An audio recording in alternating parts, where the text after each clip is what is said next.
Good morning. Good morning. Praise the Lord. Good morning. Good morning. Praise the Lord.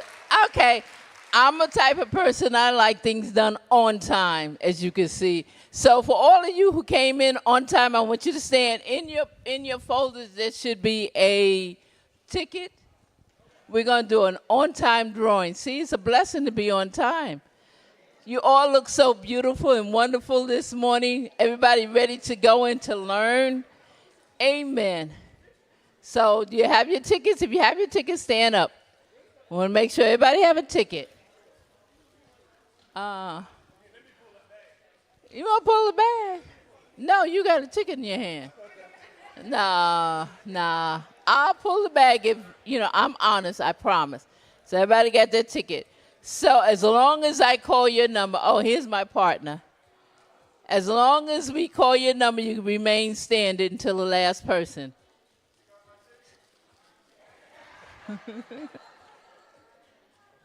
Okay, the first number is a 1, 4, 2, 1. If you don't have the number, you have to sit down now, okay? So the first number was 1421. 2.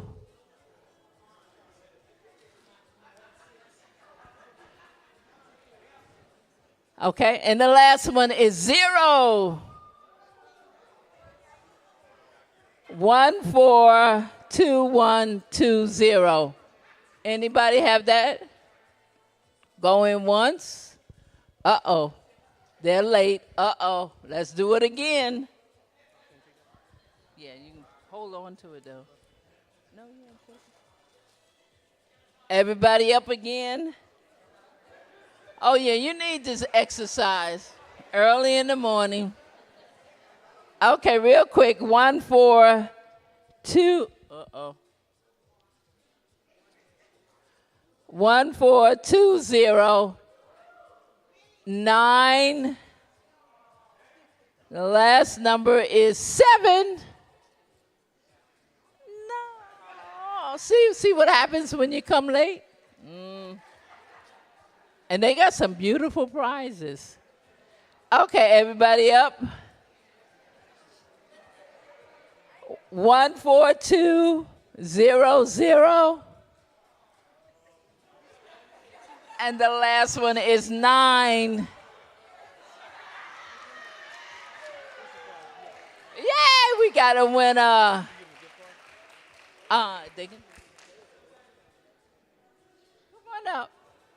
Come on up. Yay.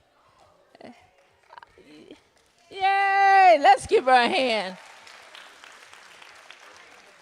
You have a choice of a gift card or any gift on the stage.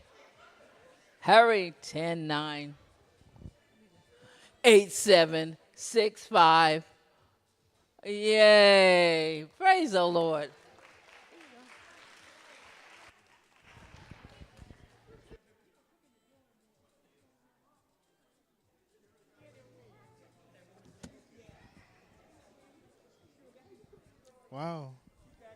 Wow. Y'all look beautiful. And it's Saturday. That's great. Y'all look beautiful for bright-eyed, bushy-tailed. Everybody got some coffee in them. Yeah. Level up. Everybody bright-eyed, bushy-tailed, got some coffee in them. Ready to learn. All right. Well, good morning. I want to welcome y'all to the 2023 Estate Planning Seminar. I'm your host, Minister Charles Edward Jenkins Jr., and co-founder of Sharing Our Souls with Care Ministries, SOS. To each one of y'all, thank y'all for showing up. I know y'all going to get something out of it. To our guest speakers, I appreciate y'all coming out here. Taking time out your busy schedules on a Saturday, no less, to come out and do this for free. Wow, thank you. I appreciate it.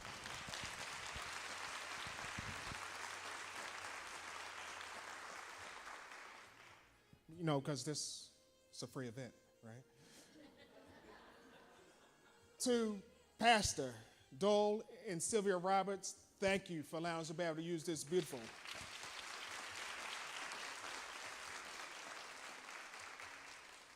house of worship. It's truly an honor. So a little bit of housekeeping. If you're not familiar with this, in case of emergency, your nearest exit may be behind you or in front of you in case of emergency. Just wanted to get that out the way. All right, let's go to the Lord in prayer. Heavenly Father, I thank you for this time that we've had.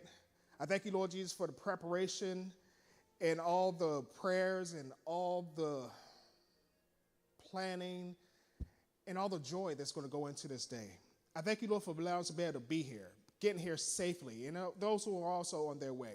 Thank you for, Lord, allowing them to be able to get here safely. And I thank you, Lord, they were able to learn. Not only learn, but we're able to pass on to others so that they can learn as well. I thank you, Lord Jesus, that gap of knowledge is going to be closed and everybody's going to be able to get what they need out of this seminar. I thank you, Lord, for allowing everybody here to have open ears, open eyes, to be able to receive what's being said. I thank you, Lord Jesus, for loving on us, caring on us, and blessing every guest speaker in your unique way that you're going to bless them. I thank you, Lord, for being with us on this day. In the name of Jesus we pray, Lord. Amen. All right. So I have the distinct honor and privilege of introducing the first guest speaker. She's very near and dear to my heart. She's also the co-founder of Sharing Our Souls with Care Ministries, Chaplain Isis Jenkins.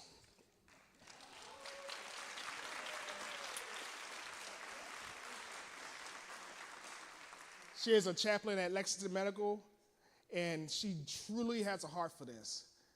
Y'all see, for those of y'all know her, you know she has a heart for this. Enjoy. Good morning. Y'all can hear me? Okay. So, the reason why I get to go first is because I know the MC. I think he likes me. Now, I get the privilege of telling you why this event is so important. But he made me take notes so I can read it because those that know me and take my class, y'all know I got the gift of gab so I can go on a tangent. So he told me to pull it in because I only get 10 minutes. So.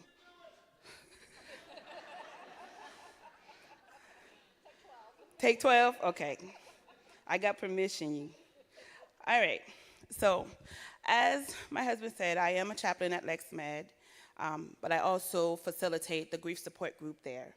And I also do the grief support here and provide a care ministry. And the reason why I love my job is that I get to truly be myself. I get to love on people. I get to care for people. I get to share with them. I get to comfort them. I get to support them when they're going through some of the difficult challenges of life. And that's not always an easy thing to do because when I go in, a lot of times in the hospital, when I get called in, I'm helping to facilitate with the doctors and the nurses for the patient to get them to make some difficult decisions. One of those decisions is whether or not to take their loved ones off of the machines. And of course, that's not always an easy decision to come in. You have strangers coming in to try to talk you through that. So they call a chaplain. And one of those things that I also get to see is I get to see people fighting. Like, they call me before they call security.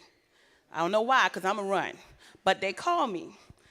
So I get to be there with them in those difficult challenges when you got families fighting back and forth with each other on what to do next. Who has the power of attorney? Who can make those decisions? Who is older? Who's smarter? That's an argument. I'm smarter than you, so I should be able to make this decision. But those are the things that I get to see. So you guys, the reason why we decided to start this doing estate planning is because of the fact that with doing the grief support here and at the hospital, we listen to the needs of our people that we were serving. And one of the needs were they couldn't get time to actually grieve the loss of their loved ones because they were too busy planning a funeral, deciding who gets what furniture, who is going to get this house. They're too busy to grieve. So when they come to us, it's difficult. It's difficult to get them to stop, schedule that time to be able to talk about their feelings and share what they actually are going through. And I have to push. And I don't like pushing them. I want to just hug on them and love them. I want to pull them in and not push them to get to share what they're going through and what they're feeling. So this is very important. And right here, I have a healthcare power of attorney. This is step 1. And I'm going to tell you about this power of attorney, and I'm going to give you 3 examples of why this is so important. Just recently, I had an 18-year-old organ donor. And he got high, weed laced with fentanyl, and by the time he got to the hospital, he was brain dead. And now, as a chaplain, I'm trying to talk to this family who is grieving about donating their son's organs because the doctors needed my assistance to do that.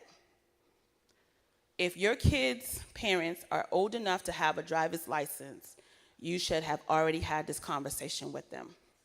Because on their driver's license, what's one of the questions on the application? Organ donor.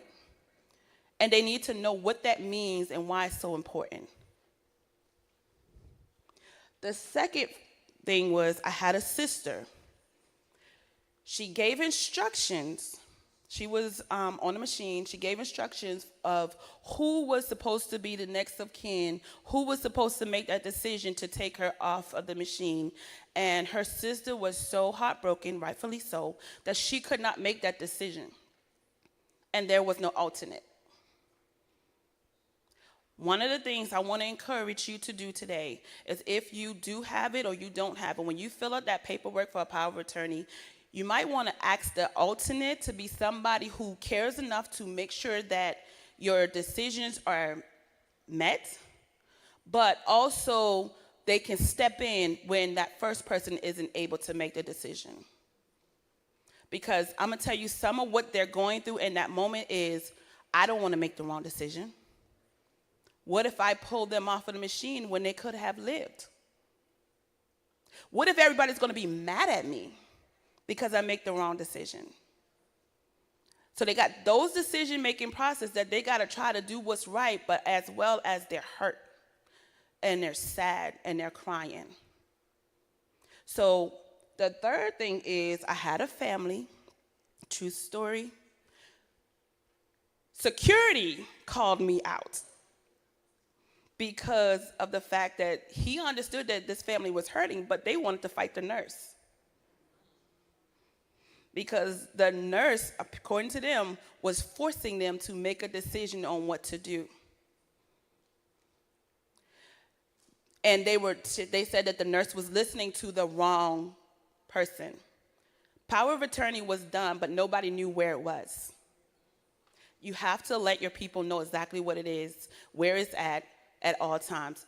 If you're going to the hospital and you're of sound mind, take it with you. And if you're not, and you're the power of attorney holder, you're that person that they designate to make those decisions, take it with you. Because the doctors are going to need it, and they're going to listen to the person who is on this form. If you are married and separated and you and your spouse got some issues, make sure this paperwork is done. Just saying. So I got 52 seconds left. Anybody got? No, I'm just playing. I'm done. That's my part.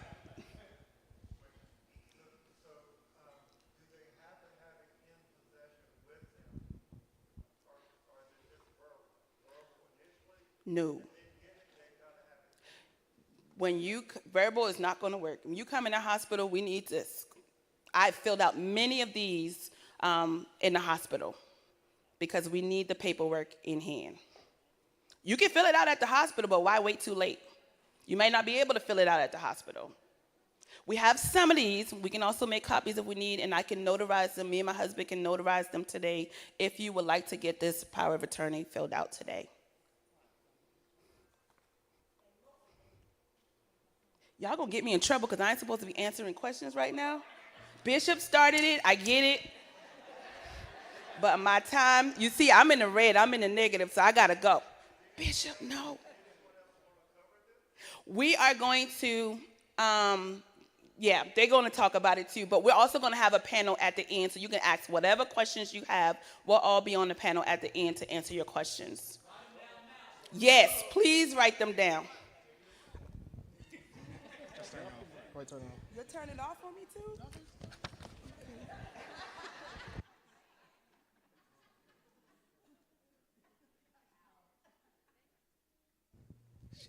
Give her a round of applause. Ain't she so pretty? That's my wife. All right, so what I'm going to go ahead and do now is what people normally do at the end, and people be sneaking out. I'm going to give thank you to everybody who made this possible. All right? I want to give a special thanks to those who made this event possible. If you don't know, it was Kroger, Home Depot, Sam's Club, Lowe's, Chick-fil-A, Carolina Colonel, Metro Smoke. Let me go back. Carolina Colonel advertised at their business. Metro Smokehouse Barbecue and Catering, if y'all get it out at Lowe's, they advertised at their business. They asked nothing of it. And international praise. Thank y'all for advertising this.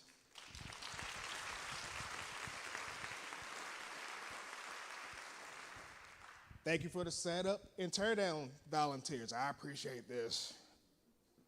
And to anyone who liked and shared that video, those two videos, helped hand out postcards, I thank you for helping to get the word out. How many of y'all received a postcard? Raise your hands. How many of y'all received a postcard? How many of y'all seen the ad? Oh, that's good. That's real good. And also, I want to thank everybody who prayed for this event. This couldn't happen without that. And thank you for the care team. If you see people walking around here with this shirt on today, thank them, please. They help make the lunches, help set the tables, help folders. Anything that you're enjoying today, they did it. So please thank them. And lastly, thank you to my wife, my partner, Isis Jenkins, for all the hard work and long nights, for putting this thing together and helping make this a success. I love you, baby.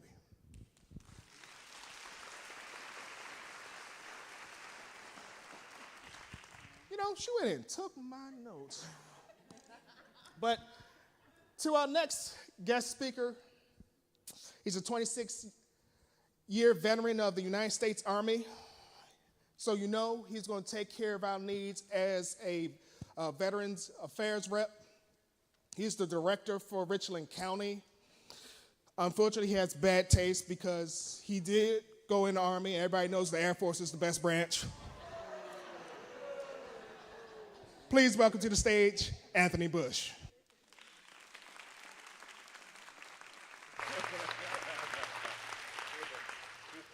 Thank you, sir. So, we don't want to fight this early on Saturday, right? How's everybody doing this morning? Thank you, Chaplain Jenkins,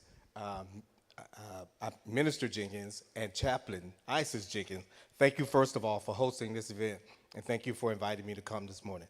How's everybody doing again this morning? Oh, y'all look pretty on a Saturday. Look at that. So, as you mentioned, I'm the director of the Richland County Veterans Affairs Office located in Columbia, South Carolina. I'm at 1701 Main Street, downtown in the Richland County Courthouse. Everybody familiar with that? I'm inside that building. And to clear up any misconceptions, I do not work for the VA. I do not work for the VA. I am a paid county employee who is hired by the county to service veterans and talk to veterans about their benefits, help them apply for benefits, along with their dependents and surviving spouses. Clear? Right. Do I know a lot about the VA? Yes, I do. We work directly with the VA, so we are the liaison for any county. In South Carolina, there are 46 counties, and in each county, there is a Veterans Affairs office, or should be a Veterans Affairs office that is mandated by the state. So wherever you live, in whatever county you live in, you should be able to find a Veterans Service Office, and that's what it is called, a Veterans Service Office, to be able to go in and ask questions about your veteran benefits and hopefully get some good information from them. Clear? Perfect. So are we in Richland or Kershaw here? We in Richland.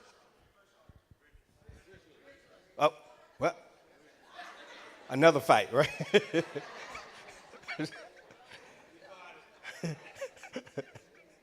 A little bit of both, right? Okay, let me see if I can make this thing work here. Okay, there we go. So today, as they have up on the screen there, we're going to be talking about federal benefits for veteran dependents, and I'm going to make sure I do this right before. There we go. That's who I am, and that is my information. If you'd like to copy it down, but it should be on the slides. You can take that with you, and please feel free to use it. How many veterans do I have in the audience, by the way? Oh, look at that. Wow. Yes. Yes, yeah. That's wonderful, wonderful, wonderful. So we're going to have a good time today. And I'm not a preacher, but I can preach, but I don't want to preach at you, so let's have conversation, okay? Feel free to ask questions, and again, we're going to have a panel at the end, and I'll be able to answer more fully some of your questions, because there are a lot of questions regarding veteran benefits, because there are a lot of myths, did I say that right? Myths surrounding veterans benefits and what's available to their spouses. So we're going to talk about a lot of that today. First, I'm going to talk about veterans benefits and service agencies and talk about the structure of the VA. The VA, most people see the VA as one big umbrella. It is not. It's many different pieces, and these are the three main pieces: the Veterans Benefit Administration, the Veterans Health Administration, and the Veterans Cemetery and Memorial Administration. The Veterans Benefit Administration, and I'm going to give you some quick numbers. There are approximately 20 million adult veterans living in the U.S. Over 400,000 of them live here in South Carolina, which represents 10% of the adult population in South Carolina. Most of them are primarily non-Hispanic white at 72%. Richland County comes in as the largest population of veterans within the state at approximately 38,000 veterans. So Richland County services over 38,000 veterans. So from that number, you can tell that I have a busy office. So we be straight up going every day. The Veterans Health Administration is America's largest integrated healthcare system, providing care at 1,321 healthcare facilities across the country, including 172 medical centers with over 1,000 outpatient sites. Some of you may be familiar with what they call a C.O.G. Anybody familiar with C.O.Gs? There you go. Okay. Department of Veterans Affairs, and let's talk about under the Health Administration. Most of you understand the Dorn VA Medical Center. That falls up under the Veterans Health Administration. Veterans Benefit Administration, most of you who are veterans recognize the regional office, which is located on the same campus, because here in Columbia, we are very lucky to have the regional office, which is the federal office. We also have a Dorn VA Medical Center here in Columbia, South Carolina. There's also one in Augusta and also one in Charleston. So if you need to talk to those people, they're always available and always around. The Department of Veterans Affairs is the only federal entity that oversees all 153 state veteran homes across the U.S. In South Carolina, we have 4. The Department of Veterans Affairs National Cemeteries, the VA National Cemetery maintains 155 cemeteries. We are lucky enough to be in Columbia to have the Fort Jackson National Cemetery here. I deal with people every day when we talk about those things. Okay, so that's the structure of the VA, and each one of them have an important part to play in VA benefits. However, there is confusion about who to go to for what. Our office tries to kind of clear up some of that sometimes because each one of them have their own function. Even though they do touch at some point, they all have a different function and they all have a different enrollment process and a different application process. So that's why it can get confusing at times. We're here to help you with that. Next. Let's talk about some of the things that happen levelly. The South Carolina State Veterans Affairs Office is located at 1800 St. Julian Place. They do not work for the federal government. They are a state entity, and they are part of the governor's cabinet. We just recently got a secretary who is now over the state in regard to VA benefits for the state. What they do is determine legislation. They do not help you with benefits, but they work on legislation, and they work with the governor's office, particularly if veterans are familiar with BRAC, the Base Realignment and Closure Committee, which Fort Jackson was on the chopping block, if you didn't know that. And in South Carolina, we do have 8 bases that the state works to make sure that it continues to contribute to our economy. If Fort Jackson left Columbia, what do you think is going to happen to Columbia? Yeah, so y'all know what I'm talking about. So it's important for us to keep those assets available here in South Carolina because they do contribute to our economy, job-wise, and all of the other 7 bases across the state that do contribute to the economy to keep South Carolina afloat. Moving on to the next. County Veteran Affairs Service Offices, that is my office. My office would be one of those. As you can see, we assist all of the population of Richland County to talk about federal, state, and county benefits. The county has some benefits, but the state mostly works on benefits, and most of those end up being discounts. Most of you who are veterans understand 100% permanent total gets you a tax exemption on your house, your car. We can cover some of that later. In the interest of time, there is so many things that we could talk about, but we can talk about that in depth at that point. Next level. Veteran service organizations. These are just a short list of them: American Legion, DAV, VFW, AMVETS. A lot of them are social organizations where you go and you become a member of those, but there are also representatives who oversee some of the things that we do when we talk about filing claims. We're going to get to that in just a moment. But I wanted to make sure that everybody understands that there are different levels of VA care, and each one has a different role in the process. So when you talk about going to the VA, I hear a lot of people say, well, I went to the VA. You kind of have to be clear about what part of the VA you went to, whether I went to the Benefit Authority, whether I went to the Health Administration, because it helps us understand how we can help you more. Types of VA benefits. Before I get into types of VA benefits, let's talk about eligibility, because that is one of the things that kind of strikes everybody to determine whether you are considered a veteran or not. I get calls every day from people who say, they told me that I was not a veteran. Let's talk about what that means. Basic eligibility, or to be eligible for veteran benefits, the applicant must meet the definition of a veteran. A veteran is a former member of the Armed Forces of the United States who served on active duty and was discharged under conditions which were other than honorable. Did everybody get that? Which were other than honorable. Because of course we have reserve, we have National Guard, so there's some confusion about what my status is, whether I'm in the reserves or whether I'm in the National Guard. You are a veteran even if you serve in the Reserve and National Guard. However, the eligibility for benefits change in regard to active duty, reserve, and National Guard. There's a lot of confusion around that. We can cover some more of that when we get back there, because I would probably spend about 30 minutes talking about that, but I want to make sure everybody understands that piece. Generally, you must have 90 days or 24 months of active service, depending on when you serve, to qualify. Before 1980, you only had to serve 90 days to 180 days. After 1980, you have to serve a full 24 months of active duty in order to be eligible for benefits. If you do not complete that service time, you are not eligible for benefits. I like to remind people that there's this group of people, they call themselves Congress. Y'all know who that is? Yeah, they call themselves Congress. These are the people that make those laws, not the VA. So a lot of times we're angry with the VA because the VA says, I'm sorry, you're not eligible for service. Call your congressman, okay? Seriously, call your congressman. Okay. Some myths. What benefits do I get if my parent was in the military? As a veteran's surviving spouse, child, or parent, you may qualify for certain benefits, such as help with burial costs, compensation or pension, You may also qualify for health care, life insurance, or financial assistance to help pay for school.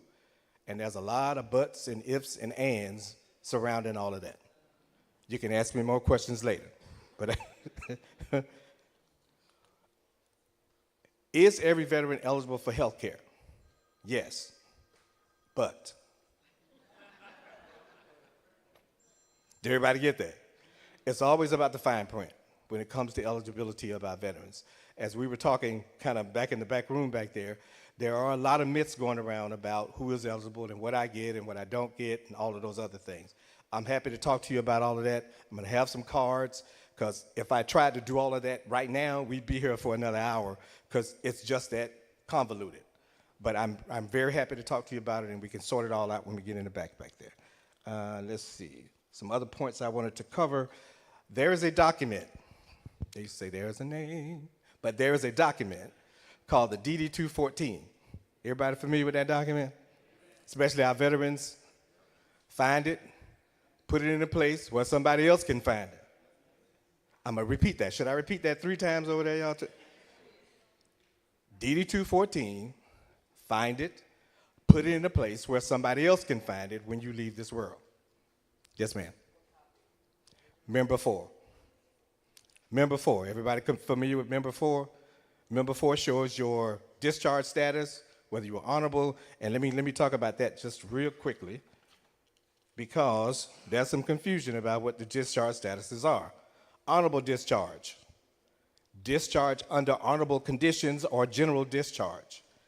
Discharge under other than honorable conditions or undesirable discharge.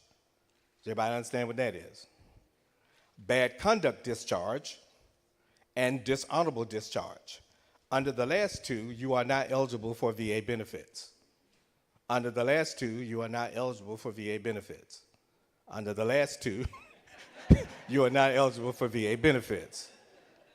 Discharge under other than honorable conditions, you may be eligible after an administrative review. What that means for military service members is you can be discharged, or in most cases, court-martialed, and you accept a other than honorable discharge because you don't want to get court-martialed or go to jail for something that you committed against UCMJ. What that means is the VA is going to review your discharge and look at the conduct of that discharge, whether it was willful misconduct or whether it was something that happened that could not have been avoided. For example, I'll use one example. A soldier goes AWOL, and they went AWOL because my wife was pregnant and they wouldn't let me go home. So I disappeared for 30 days so I could go home to see my baby get born. That's cute. It is, but it's not a reason to get your discharge upgraded to honorable discharge because you were upset because you could not go home to see your wife born. Now, that may sound cruel, but the truth is when you're on duty, the commander is going to say, you're required to be here. And if you disobey that order, then you just disobey the order and you just violate UCMJ, and so punishable under UCMJ, you can get an other than honorable discharge. So there is a myth also that if I take this other than honorable discharge, 6 months later, it's going to be automatically upgraded to an honorable discharge. That is a lie. I repeat, that is a lie. I get those calls every day. I was told I was going to get an upgrade. No, sir. That is not the way it works. Okay. There's some other things I want to cover real quick before we get into the meat. This one. Do I get my husband VA benefits if he dies? Anybody got that question? No. You do not get your husband's benefit when he dies. That's, whenever I have to say that word, it bothers me. It bothers me. But you can hear a pin drop when a spouse and a husband comes into my office and they ask me that question and I have to say those words. There is a very big myth out there that when my military spouse passes away, that I will continue to receive those benefits. That is not true. For real. Do I need to repeat that 3 times? Because I like to do it 3 times. It just makes me happy to do it 3 times. Honestly, if you take nothing else away from this briefing, hear me when I say this. When a veteran passes away, those benefits stop. When a veteran passes away, those benefits stop. At that point, the spouse becomes a claimant. What that means is, based on the veteran's eligibility, he or she may be able to apply for what they call spousal benefits. And there are two benefits, and we're going to talk about them real quick in just a moment. Survivor's benefit, as you can see up there, survivor's pension, and a DIC. And we're going to get to the meat of that in just a moment. But did everybody get that? Two things. Find the DD-214, put it somewhere where somebody can find it. Because that is about everything that we're going to talk about today. That's how those things happen. There is a myth also, and I like to dispel myths, that your spouse can just call the VA and say, I got my husband's Social Security number, you got his DD-214. I'm going to say that again. There's a myth that you can just call up the VA and say, I got my husband's Social Security number, you got his DD-214, I need a copy. That's not how it works. Find the DD-214, put it somewhere where somebody can find it, and talk to somebody about it. And if you don't have one, I want you to write down this website, www.archives.gov.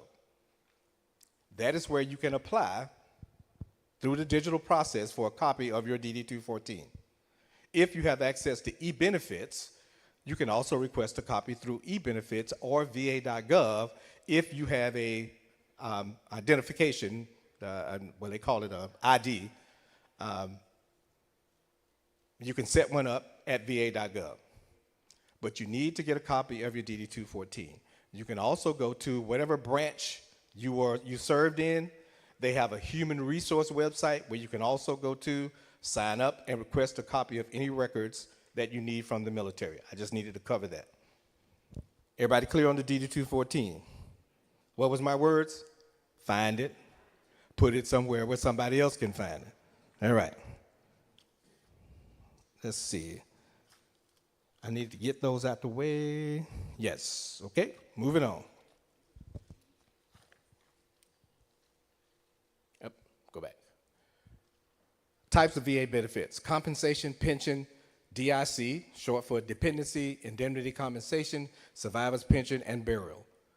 Compensation. Compensation is a tax-free monetary benefit paid to veterans with disabilities that are a result of disease or injury incurred or aggravated during military service. There is a key word that VA uses. Excuse me, let me drink a little bit of water. I'm having this sinus thing going on. Anybody got the sinus thing going on?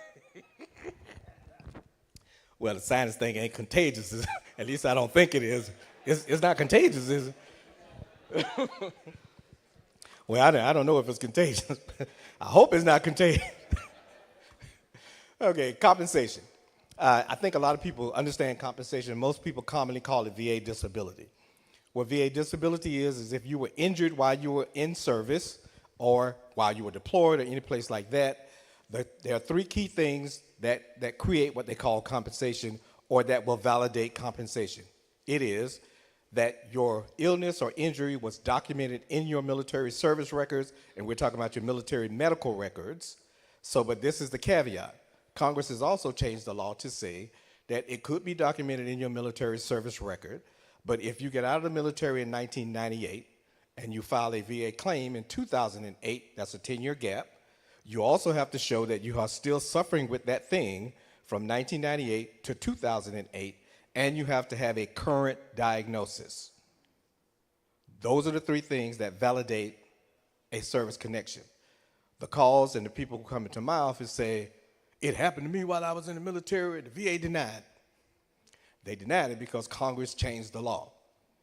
15 years ago, anything that was in your military medical records, you were going to get a service connection for. Congress said, we're spending too much money, we got to find a way to stop it. So they created those three things, and we can talk about that more, but that is what validates what people call a compensation claim. There also have been laws that have been passed. Everybody understands Agent Orange. Most people understand what Agent Orange is. If you were exposed to Agent Orange when you served in Vietnam, and there's still some stipulations, you have to set foot on ground in an area that Congress has approved to say that that's where they sprayed the Agent Orange. You could have been in another area in Vietnam where they didn't spray Agent Orange, and you would not qualify for the benefit. So that's what some of the confusion are. Compensation. Whoop. Let me move on to the next one. We can talk about that more. What did I do? Did I do something? Oh, there we go. Oh, they were showing me off, right? Compensation. Veterans pension. Does anybody know what pension is? What's pension? Okay, so veterans pension was invented back in World War II, and the laws haven't changed since then. Veterans pension was created back in World War II, and the law has not changed since then. What veterans pension is it was based on the fact that there were veterans that were getting out of the military.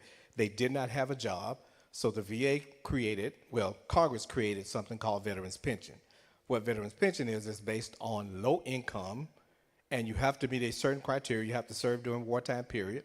You have to be honorably discharged, and you have to have low income. There is a threshold, and I like to explain it this way.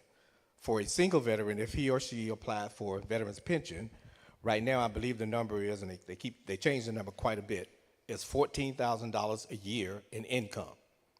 What that means, is if you have $7,000 worth of income, let's say you're receiving Social Security, and you have $7,000 worth of income.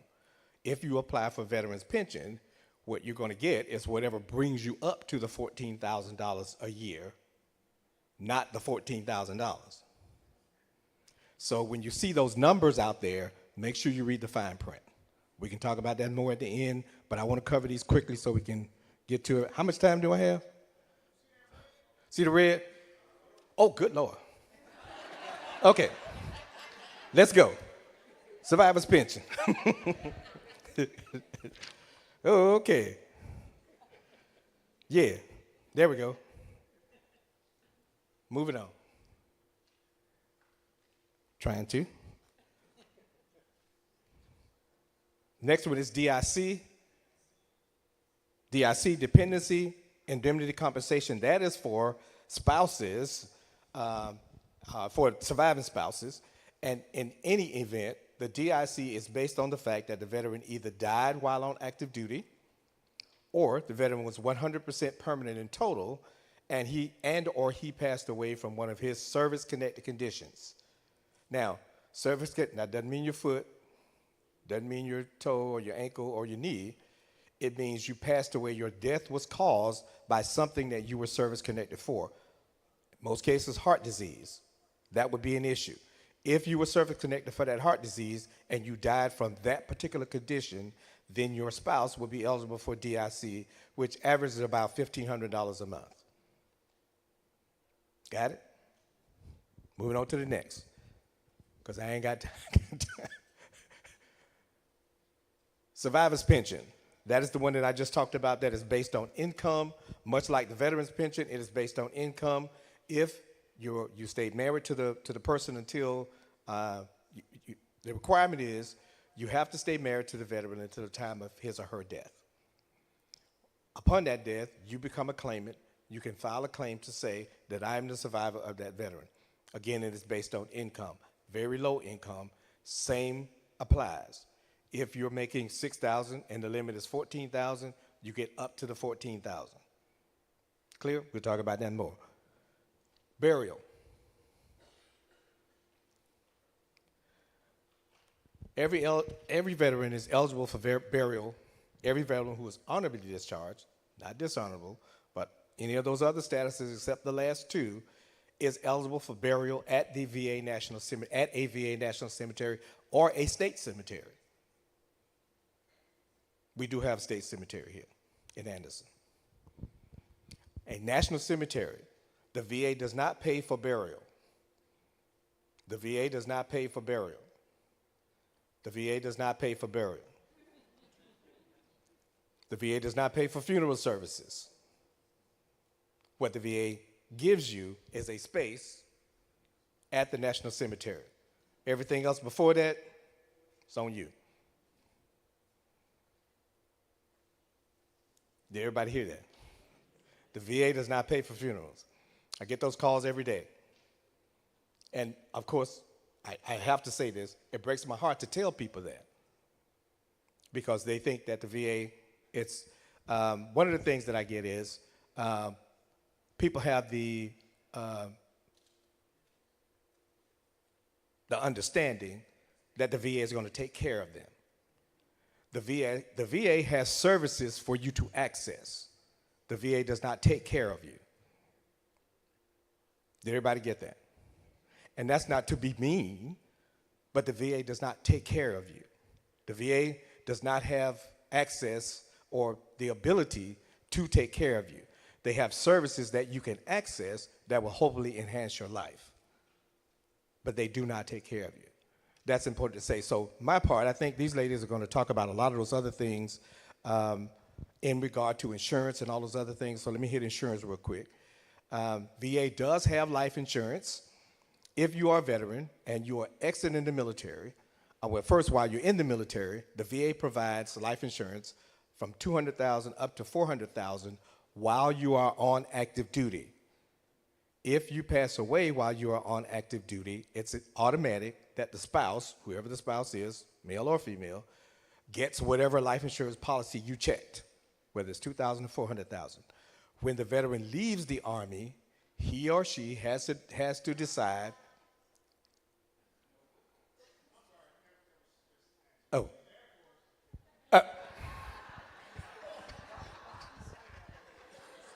I'm gonna have to take it in my bag, you know.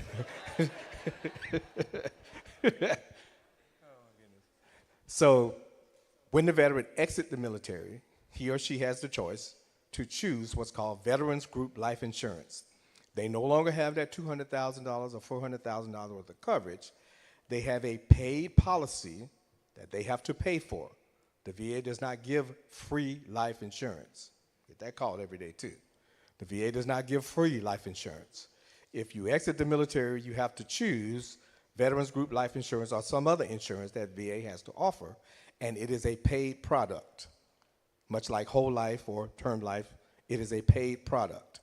So when a veteran passes away, there's no automatic life insurance that kicks into gear for the veteran unless he or she has paid for it. So once again, find the document, put it with the DD-214 where somebody can find it if you have VA life insurance.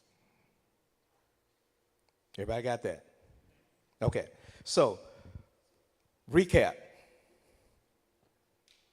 When the veteran passes away, the money stops. I hate to be the bearer of bad news, but when the veteran passes away, the money stops, and it's important for you to understand that. And again, it breaks my heart to say that to a spouse because their expectation, and they've also been told by the veteran that they're going to be taken care of. Yeah, you're going to get my money the rest of your life. If you take nothing away from it, the money stops. So as these ladies are going to come up and talk about many things that you need to pull together to be able to make sure your documents are in place. Let me talk about healthcare power of attorney real quick because you talked about it earlier. The VA does have a document where you can create your healthcare power of attorney. If you are enrolled in the VA healthcare system, they do have a healthcare directive a form that you can complete and file with the VA to talk about whether you want to be, what's the word, resuscitated, or I think that's the word, in regard to your health at the VA. Are we clear? So there are many things that the VA does have to offer, but the VA does not take care of you. VA has services that you can access, and there are many, but it is based on eligibility, to be clear. Okay, now on a happier note, I had 10 minutes and I'm negative 10 minutes. Let me get out the way. Again, there is a lot to cover, so ask me questions later. Thank you, sir. Thank you, Anthony Bush.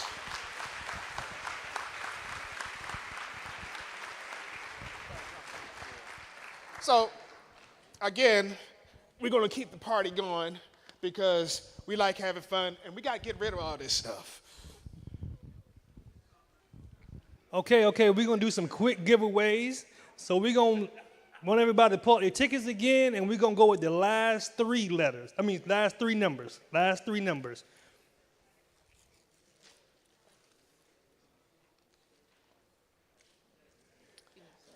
Okay, so the last three numbers on this one is 014, 014.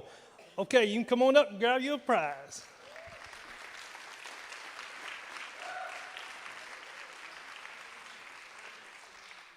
Okay, the next one is 086. All right, and come on up.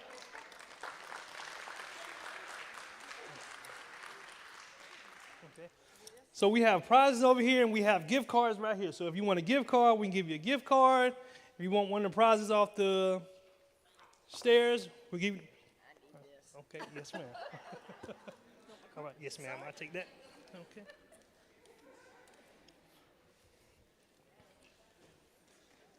Okay, 166. Okay, you can come on up and get a prize. And we have one more so we can get back. 031. Oh, okay.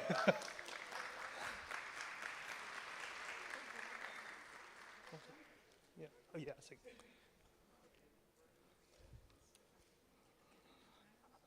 Okay, thank you.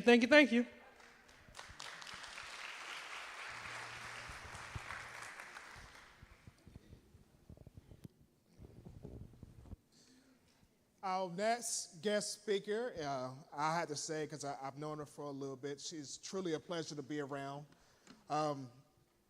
She's been helping out families for the last 27 years, getting their financial matters straight. She truly has a passion for this. Please welcome to the stage your life insurance rep, Elizabeth Holiday.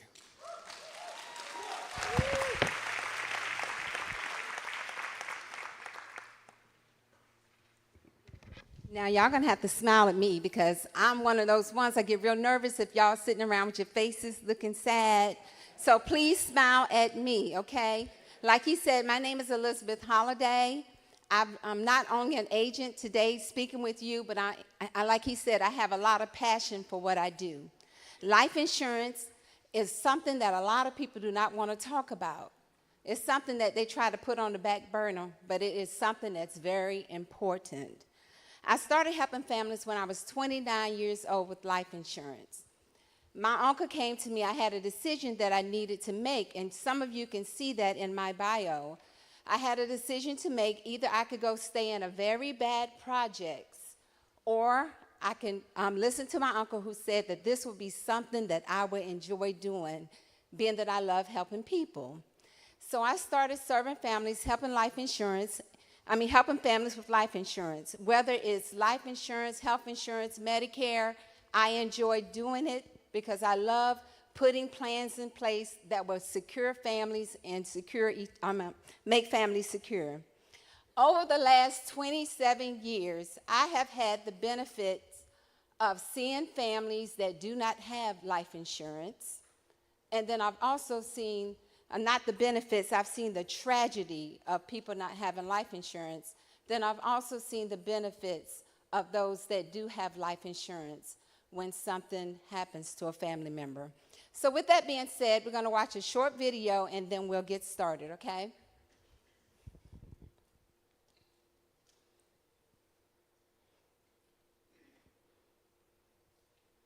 Do I click it? Okay.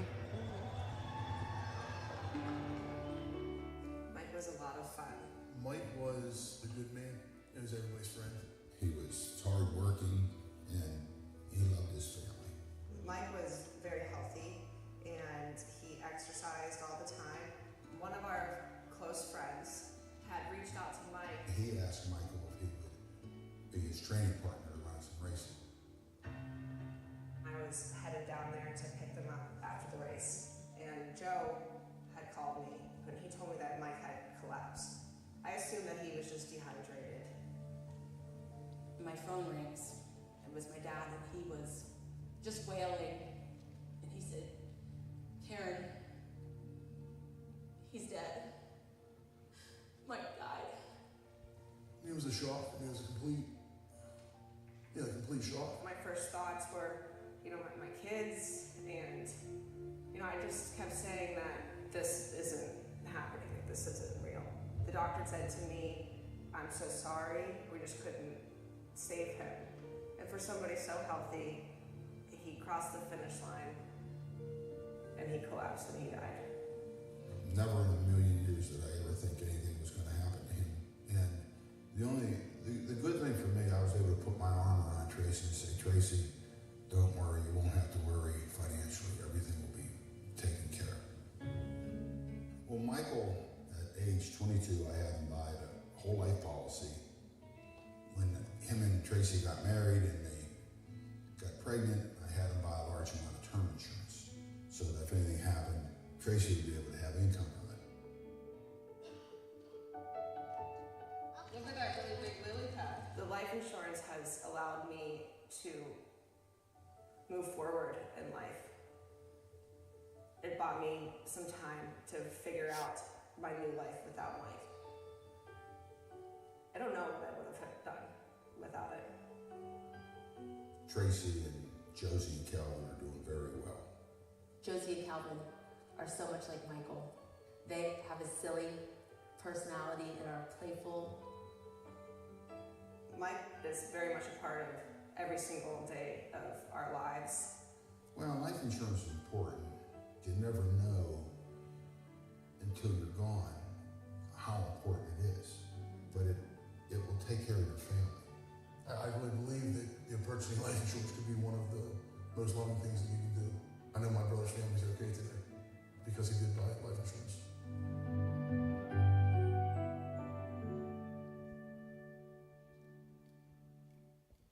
As you can see in the video, Tracy had a hard time losing the love of her life, the breadwinner of her household, her children's father. But there was one thing that Michael did was he took care of Tracy before he passed. Now, one thing she knew is that Michael was gone, but his paycheck stopped immediately. So she needed to have something else, and thank God that Michael made that decision. So we're going to talk about that. Guys, just look. I have a short outline that's in the back of the pamphlet that they gave you, so you all can follow along with me.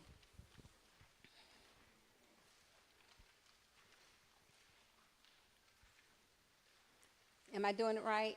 Okay, there you go. Okay, the first thing we're going to talk about is what is life insurance? Life insurance is transferring of risk from the insured to the insurer. What's that risk? The risk of losing everything or the risk of leaving a financial burden on your family and loved ones. It also can be considered income replacement. Everybody has it? There it goes. Okay. Securing your family's life, that your family's life will continue the same financially while you're gone.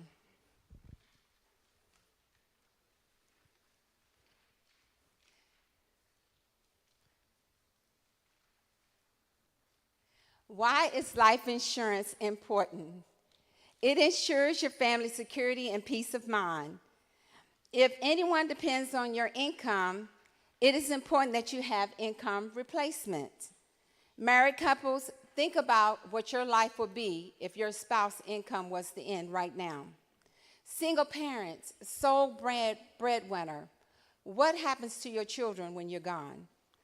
Business owners, if you have key employees in your business, think about the fact that if that key employee or one of them was to pass away, what will happen to your business? Insurance is your financial plan's safety net. It gives you a cushion for premature death. What that means is that I know we all have a lot of plans, right? And we plan to live a long time and we want to have things set for our children. But suppose we don't make it. Life insurance is that cushion that those things can still go forward. It's good for your estate planning, your legacy, and your wishes after you're gone. Now, we all know our birth date, but none of us know our death date, do we? No, so we have to plan for that. So the first thing we're going to look at is a lot of people say, Miss Holliday, oh, well, I could save my money. I don't have to buy life insurance. But let's talk about that for a minute. Saving money. The rule of 72 says that any interest rate that you get, you divide it into the number 72, and it would tell you how long it takes before your money doubles. As you can see on the screen, 3% would take 24 years before your money doubles, right? So how many 24 years do we have? And if you look at the 6%, it's going to double every 12 years. And we know that most financial institutions are paying 3% or less, right? So saving money is going to take some time. I do have 12% up there, but we know there's hardly anything out there paying 12%, but that's just there so that you can see how quickly you would need your money to double. So how can you win at a game if you don't know the rules, right? And don't you think this is something that we should have learned in school about how fast money works? People don't plan to fail, but they fail to plan. Why? Because they don't understand a lot. A lot of things are not understood. So that's why it's so important that you sit down with someone with education that can help you to plan your estate or plan for your family.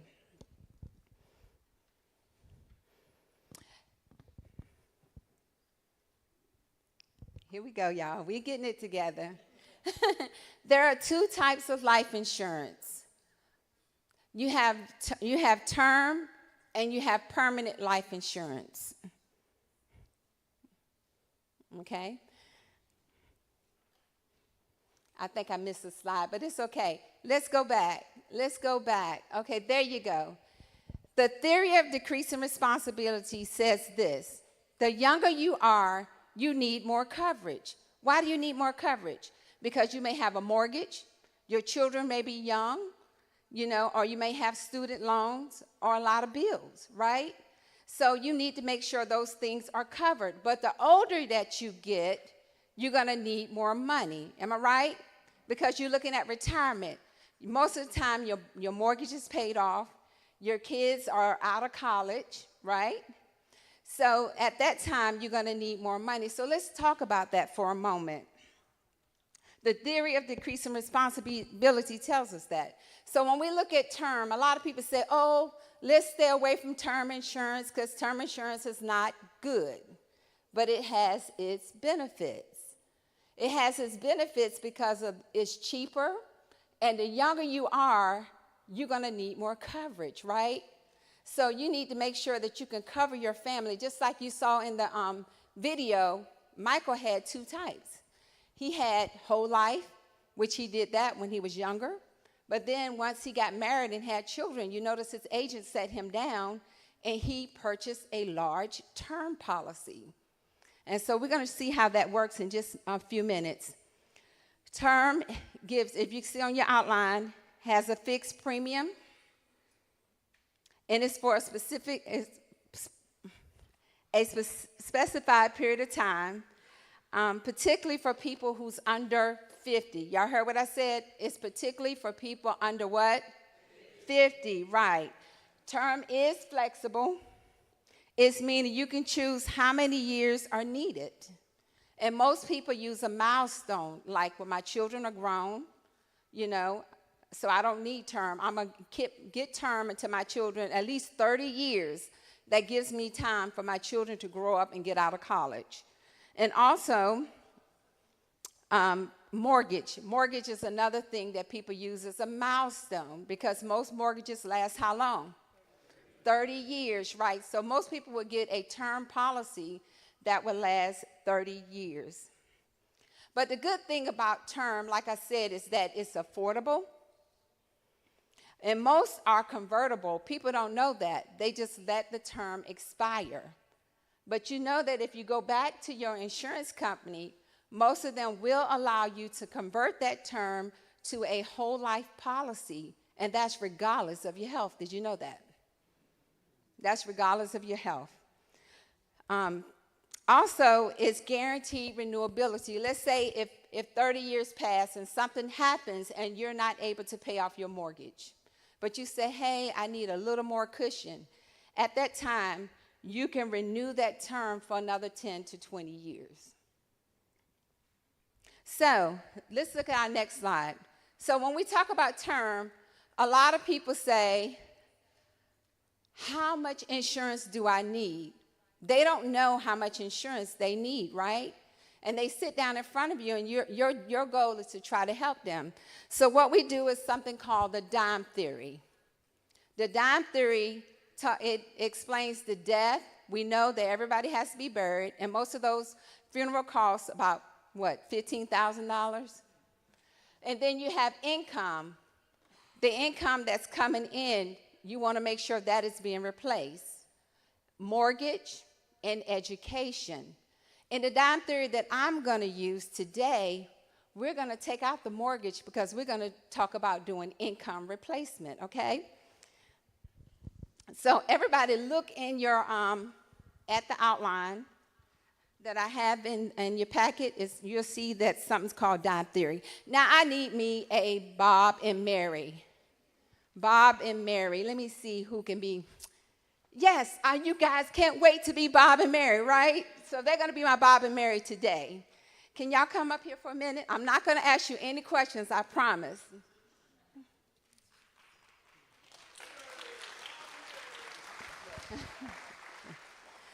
Bob and Mary, they're young, okay? They're 30 years old, okay? They're 30 years old.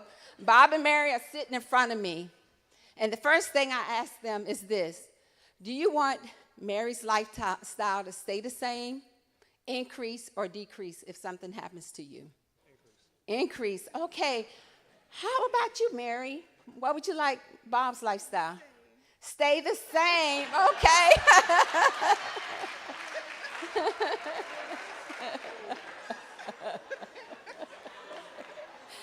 So we're gonna stick with stay the same today, okay? Now, Mary, she brings home $2,000 every month to help support the family, right? Bob brings home $4,000 a month to help support the family. So if Mary was to go away on vacation, she has to make sure her $2,000 is coming home to Bob every month, right? And Bob has to make sure his $4,000 is coming home to Mary every month, right? Okay, so you're sitting in front of me, and I'm like, okay, they have one little daughter, right? They have little Susie. And both of them have agreed that if something happens to them, they want to at least take $20,000 and put it up for Susie's education. Y'all agree with that? Yes. Okay. So how we're going to do income replacement is I would take, I'm going to double Mary's incomes and double Bob's income, right? And I'm going to add 2 zeros to the income. And then when I add it all up with the death, the income, we take mortgage out because you know what? You're paying for the mortgage with your income, right? And then education for the $20,000. So when we add it all up, we have the $435,000 in coverage that Bob needs from Mary, and Mary needs $835,000 in coverage. Why? Because they want to make sure they're covered, right? So Bob goes on vacation, right? He's gone for 30 days. He don't come back home. Go home. Go away, Bob. Hold on. Bob is gone. But he did something very important for Mary. He bought a large term in policy, right? So I'm coming back, and I'm in front of Mary, and I'm going to say, Mary, I'm sorry for your loss. But I know we're going to take care of Bob real good. We're going to take that $15,000 off the top to make sure we take care of him. And then I know y'all talked to me about your daughter's education. So we'll take that $20,000 and we're going to put that into a fund and let it sit there till she's old enough to go to college. So that leaves you with $800,000. Now, Mary, you can make a decision today. You could take this $8,000, like we could cut you a check. Or, better for you, is that we take that $800 and put it in an interest-bearing account, which is yielding her at least 5%. So if it yields her 5%, guess what? She has $4,000 coming home every month as if Bob is still there. Isn't that good? Bob is gone, but his income is still coming in. Thank you, Mary.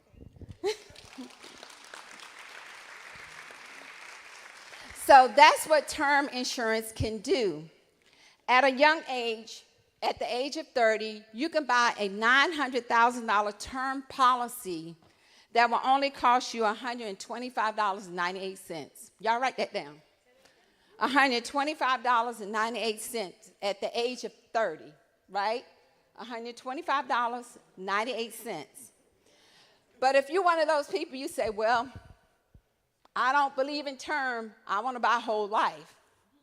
Well, to cover all the expenses that Bob had, right? And he said, well, I want $900,000 worth of coverage. It's going to cost him $627 a month. That's a big jump, isn't it? Do you think he can afford that at age of 30? No, he can't afford that. So what I would tell Bob to do, tell him to do, is buy the term and invest the difference.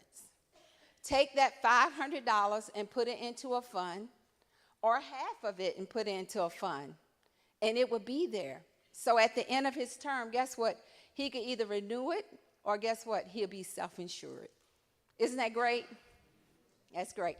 Okay, so now we're going to talk a little bit about permanent life insurance. And then I'm going to be out of your hair. I did good, y'all. I got 1 minute and 47 minutes left. Okay, permanent life insurance is designed to last throughout your whole life, and I do sell both.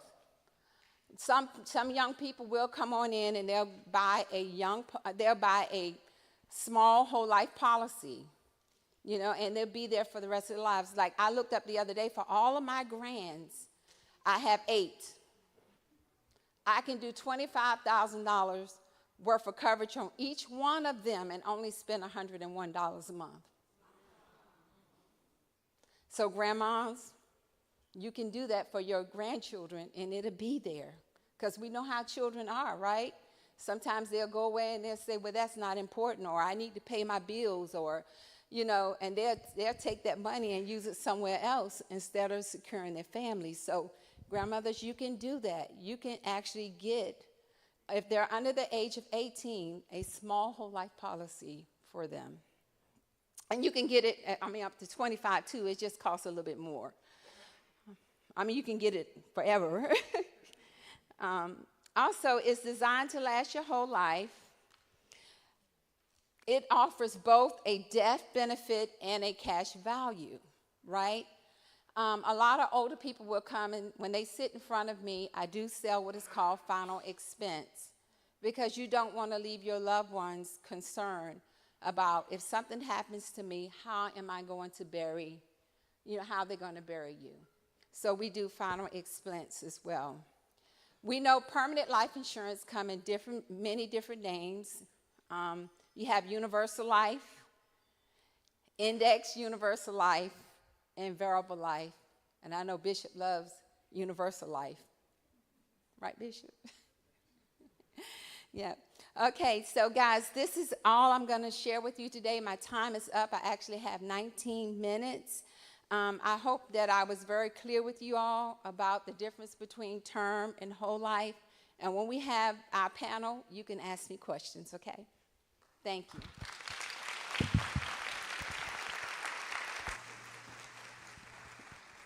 Thank you. That was very informative.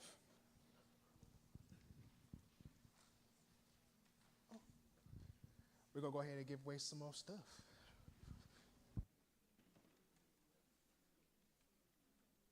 Okay, let's get the tickets out. We're going to do the last 3 again.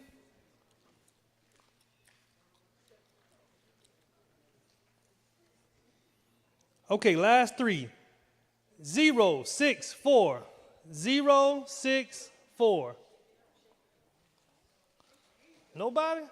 Okay. That must be the late person. Oh, we got some. Oh, okay. All right. So you need to get the gift card? Or say you want the gift card? Okay. And then one more, then we'll get back rolling. 186. 186. Okay. Do one more? No, I think we need two. Okay, we get back started. Thank you.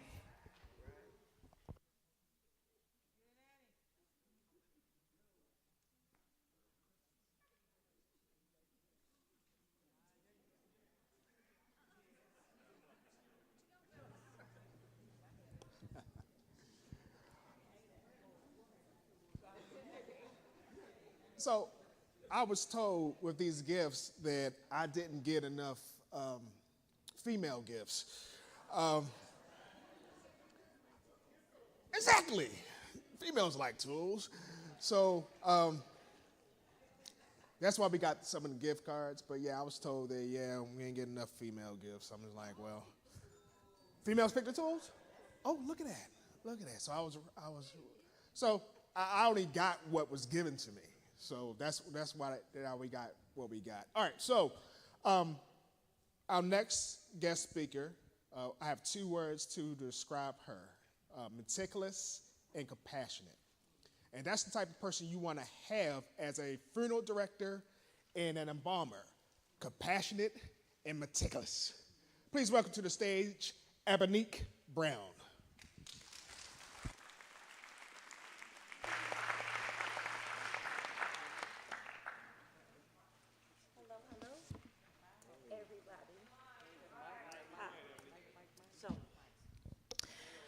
I am the person that nobody really wants to see. My name is Ebonique Brown, and I am a licensed funeral director and an embalmer here in the state of South Carolina.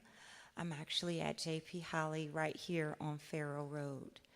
What I wanted to talk to you all, but it just is so great, and God is so good. Thank you, pastors, for allowing me to come and speak.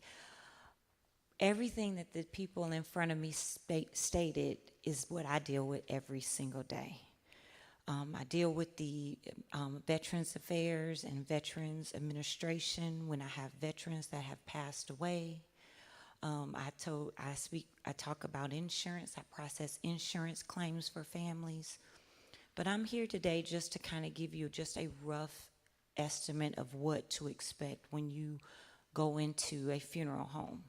Funeral prices are not going down, they are going up. So you want to get yourself in a mindset to start talking about death with your family. If you have loved ones that are seniors, I'm sure Miss Elizabeth would tell you those policies are very expensive. If after, you get a diagnosis and now you want to get life insurance, that could be a little bit more expensive for you. And we try to explain that to families, but it's before you come to see me is when you have to get things in place. I also talked to Mr. Bush and explained to him about the DD 214. That document is key. There is no other key.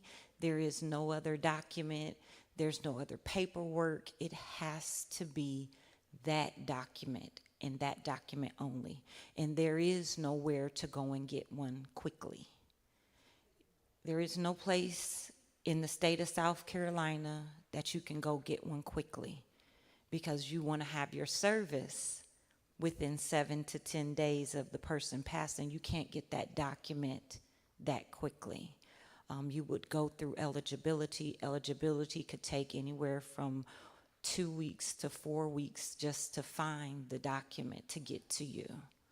So you have to. If your goal is your spouse or your husband, your wife, or two husbands, however it is, you have to have that document, and you have to tell more than one person where that document is. You can make copies of it. You can give one to every child. You can give one to the neighbor. You got to get that document to the funeral home if you plan to have a military type funeral. Okay, so I'll get to our slides. Do I click here? Okay. Know your choices. When you come into a funeral home, you have to choose, and you have to make decisions under pressure, under great pressure, under great grief and triumph. You're distraught. You have to make legal decisions at that time. There's no get around that. You have to do it. We, in South Carolina, they have just passed another bill. I'm kind of like Mr. Bush. When the laws change, that affects us.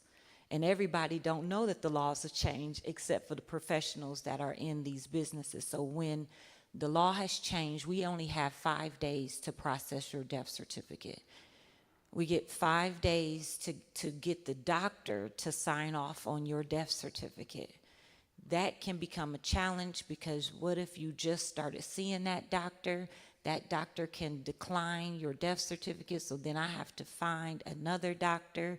We have to get all of that in place before you can be laid to rest. All of these things are very important, and no one wants to talk about it, but we have to talk about it, because your families are being left in distress. Life insurance, it's great, but it's life insurance. It's designed to help supplement that income that you're losing, because that's the money that you need to spread out throughout the rest of your life, or the rest of how much money it is.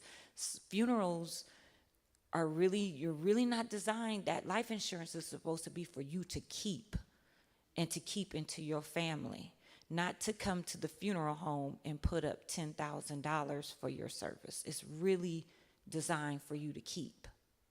But families are desperate, and that's what we have to keep in mind. Families are very desperate, and they don't have any other source of income.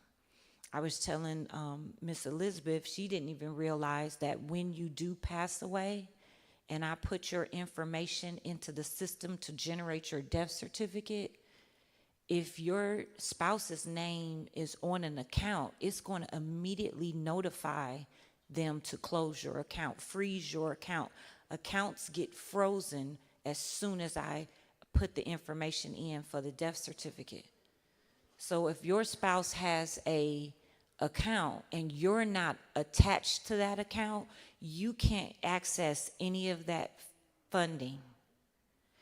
And you also cannot pay the mortgage if the mortgage is in your spouse's name. And it's done automatically. Social Security will stop. Any pensions would stop until the death certificate is produced and given to them. Then they will, depending on what the account is, then they'll reopen it. So it is very key that we talk about what happens when someone passes in your families, okay? GoFundMe, people do GoFundMe. GoFundMe is not something that you can really hang your hat on, because it takes 10 to 14 days to even get that money to you. So GoFundMes are great, but families are really struggling out here because the costs are not going down, they're going up, okay? So we want to keep that in mind. Everybody comes in, you're angry, and you're just remember, you're going through all of these grief processes, and now you have to be told you need to bring this money up front. Funeral homes don't do payment arrangements. They don't do payment arrangements. And we do, and like Mr. Bush, we feel terrible when we have someone sitting in front of us that their husband was the breadwinner and they don't have any more money. And I can't make the death certificate come any faster. It takes anywhere from 7 to 10 business days to get your death certificate, if the doctor signs right away, okay? It just depends on what was going on during your health. If that person, you passed away and the person that you were seeing was somewhere else, but they weren't there to call your death, that person may say, well, I didn't see them long enough, so it has to be Dr. So-and-so. And then I'll call Dr. So-and-so, oh no, I've only seen them once. I can't feel comfortable signing a death certificate. Those are things that people don't know goes on behind the scenes. Okay, behind the scenes, that goes on. So you want to get everything in place. They are absolutely true. You cannot wait until you get a diagnosis to decide that we're going to pass away one day. Everybody is going to pass away one day. And I'm talking babies, young adults, teenagers, children. Everybody is passing away. So all of this information has to be planned in advance. COVID is back up. During COVID, parents were passing and children were left alone. No one wanted to come and take on the kids. Don't assume anything. And Miss Elizabeth and Mr. Bush said exactly correct. When you pass away, you want to give those authorities to someone that's not going to be emotional, that's not going to be able to carry out your wishes. In the state of South Carolina, we go by birth order. If you're not married, then it's your adult children. And all of your adult children have to agree on cremation. Cremation, everybody's got to agree. If one person don't want a cremation, then no cremation can occur. That's in the state of South Carolina. Okay? So just, you may tell somebody, yes, this is what I want. You really need to put this in writing. We are notaries. We've got notaries at the funeral home. You can come. There's no charge. You just get things in place because you just don't know. Okay? That's important to know. Back to Mr. Bush. The military does not pay for funerals. Medicaid does not pay for funerals. You have to pay for funerals, and it has to be paid up front.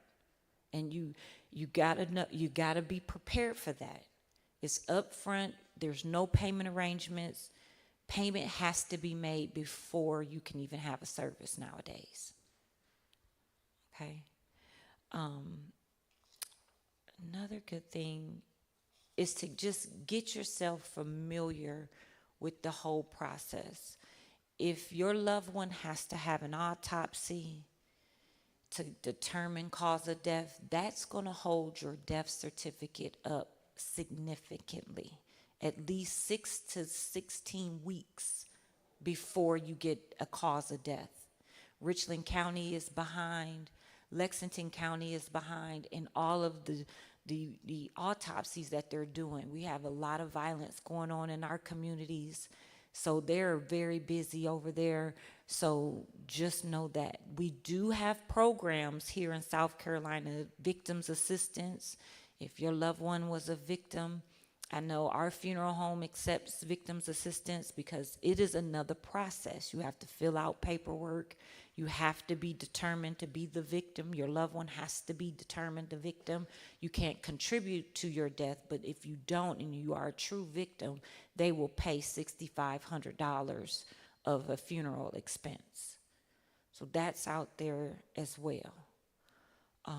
The biggest thing is, I feel so bad for families, and like you said, I do this because God asked me to do it.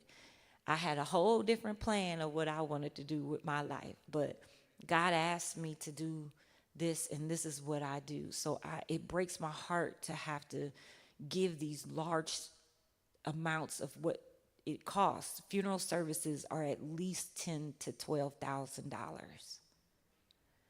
And that includes the cemetery. Cemetery is separate from the funeral home. That's 3 different costs you got to take care of. If you don't want to be at a cemetery that isn't well kept, those are called perpetual care gardens. There's a fee and a hefty price to be at those cemeteries. So you want to talk about these things because families are choosing opposite of what their family wants because they can't afford to pay for the funeral. And then there's a lot of guilt there. You don't want to put your family through that. And if you do have policies, you do have things, tell somebody where all of that is. People come in to the funeral home with a bill. That's the only part of the policy that they know of. Is this a bill? It costs to process insurance. Yes, sir. 6 to 18 weeks. 6 to 18 weeks can hold up a death certificate. So just imagine that. Your loved one dies unexpectedly. You're not on the account. All the accounts get frozen. Mortgage companies won't take payment from the spouse if you're not on if you're not on the mortgage. They will foreclose on you sometimes before you can even get the money, get access to the money, and there is no one that cares. You got to know that. You got to know that they're going to say this is the process. This is how long it takes, and we are sorry for any inconvenience. That's how they act. Yes, ma'am. Pending won't get you a death certificate. That certificate can be certified as a pending death certificate. So you have to have the actual death certificate with cause of death on it. Yes.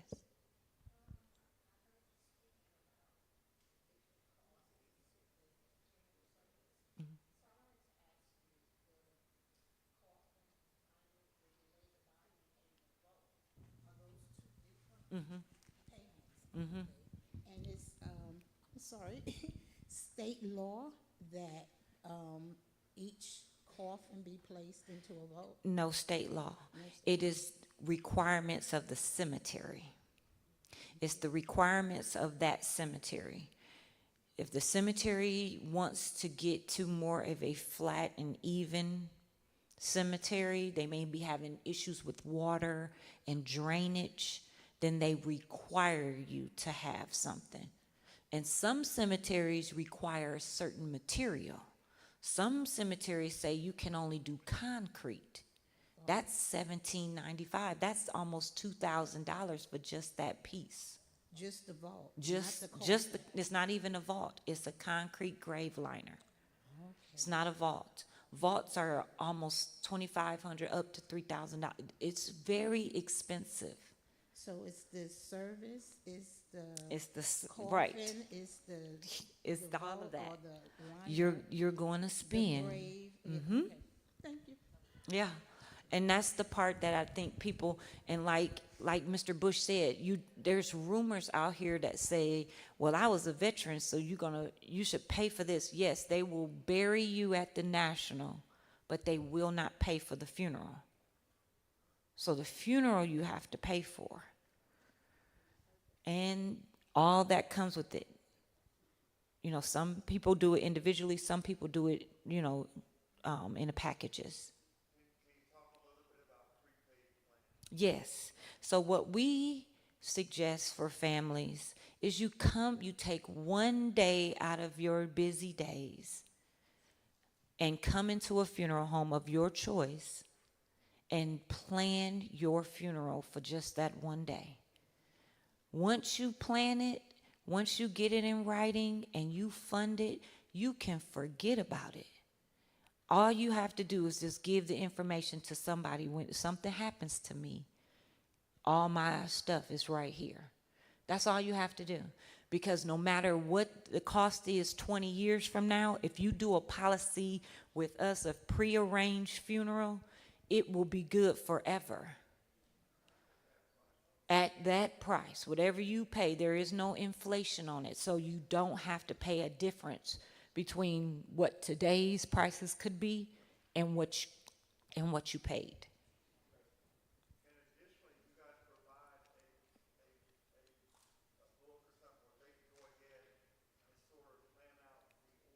Yes, sir. You will get a pamphlet booklet. It's a booklet. And you can sit and write all that information down A lot of people don't know your social security number. A lot of people don't know their children's once they get a certain age. You always got to have that social security number. And then they don't know your maiden names. A lot of families come in, they don't know what their mom's maiden name was. That's important for your genealogy. The more information you put on a death certificate, because that's how they find your roots, is through death certificates. To find out who was who is based on the mother's maiden name. So you have to have that when you put it onto the death certificate for anybody. Oh, hold on. Just for the interest of time, Yes. Please write down your questions, and we'll go ahead and answer them during the panel session. Yes, you can ask me. Yeah, and I'm like Miss Elizabeth, please come and ask, because it is very important. And I find myself, I say prearranged funerals, and people think that means come in when your loved one is imminent. When your loved one is imminent, you don't have the time to pay off of a funeral. The point of a pre-need is to do it in advance, pay for it in advance, and then it's done. Not paying.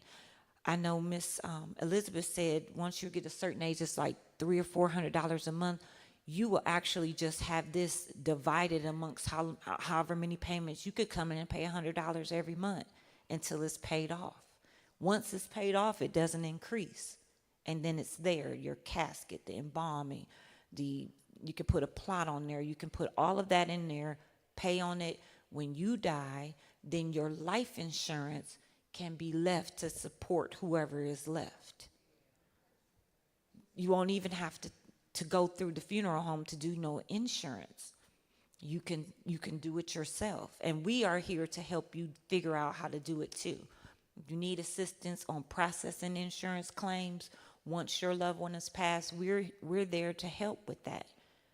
If you get some documentations from Social Security, you want someone to kind of explain it, come bring it in.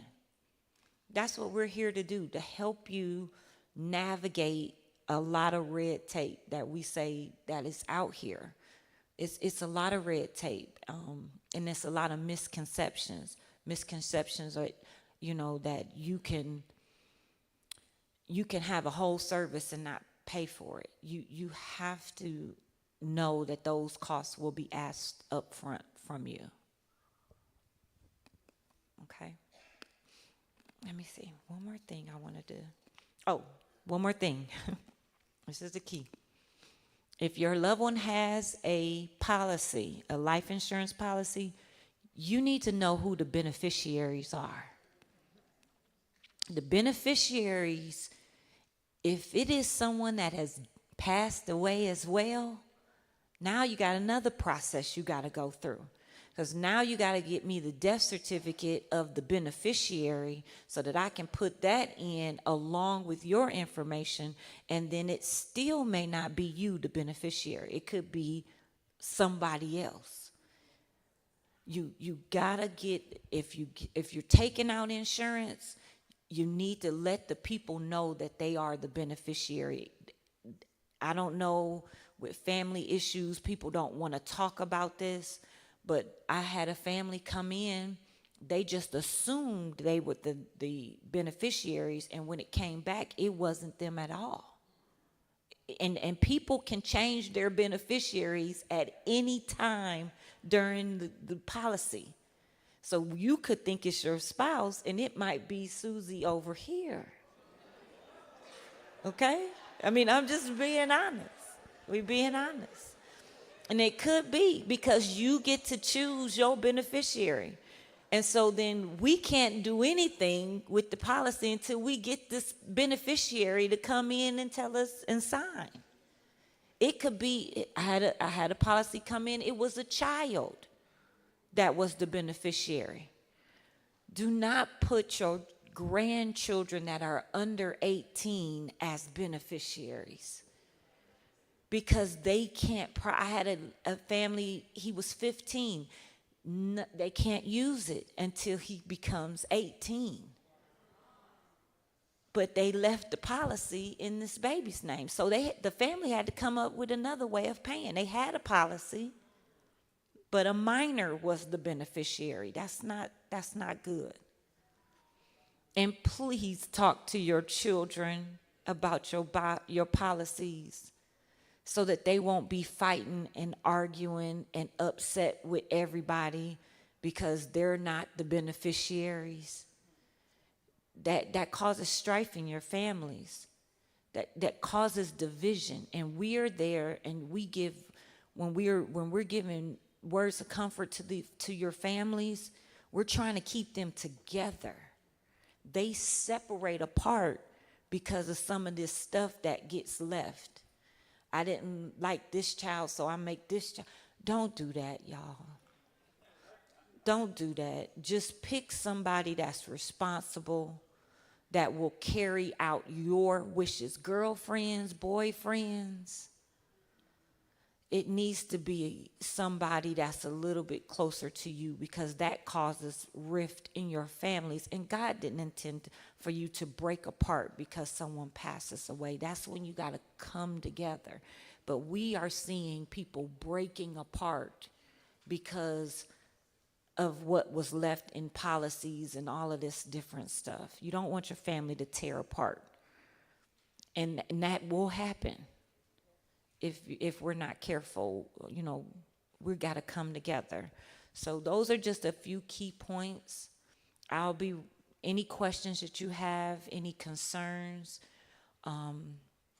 make sure you know the law, that the legal next of kin is not just the person that may have been the POA. It may not have been your power of attorney. That person loses power of attorney when you die. And so coming to the funeral home saying, I'm the POA, it's not valid anymore. It's not valid anymore. If somebody tells you it's valid, it's not true. It's not valid anymore. And then it goes to the legal next of kin. And the legal next of kin and the POA could be feuding. And so just keep all of those things in mind. And you're welcome to come in and talk to, I'm telling you, any funeral home will give you this information. But you need to know it so that when the time comes, your family will be prepared and they won't break apart.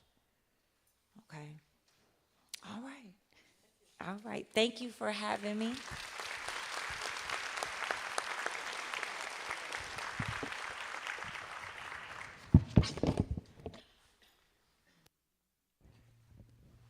Wow, still got a lot of gifts, door prizes, so let's keep it going. Okay, we're going to give away 2 more prizes.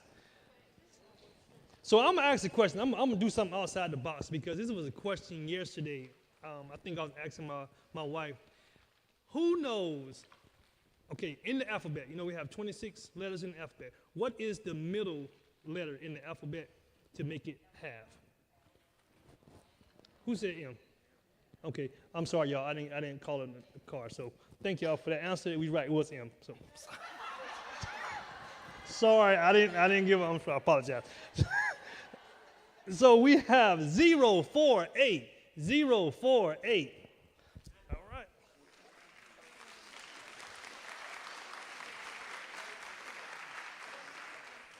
And one more. 160. 160. 160. Last 3. Okay. All right, that was somebody that was late. Well, that might be my gift. Wait a minute, let me check. No, I'm playing. 103. 103. Okay, we got a winner. Yep. Last 3. 103. Oh, we got a winner.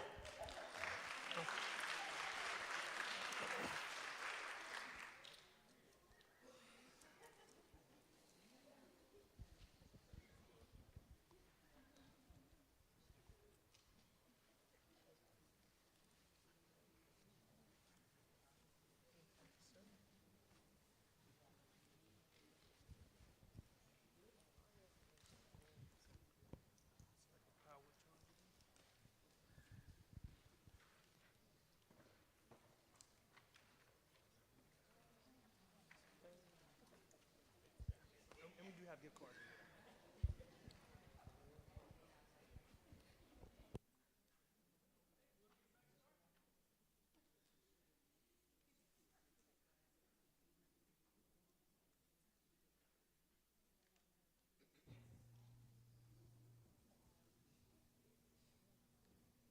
They don't make them better gifts by putting them on a lower step. So, give them a round of applause.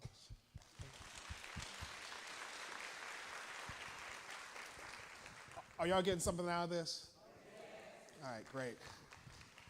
All right, so let's welcome to the stage someone who volunteers in their sleep.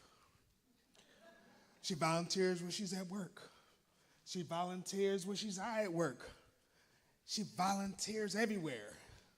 But that's okay, because you want someone who has a heart for the people. You want someone who actually cares about what they do. Someone has a passion for Medicare, people over 65, seniors. Please welcome to the stage Ms. Tidra Johnson.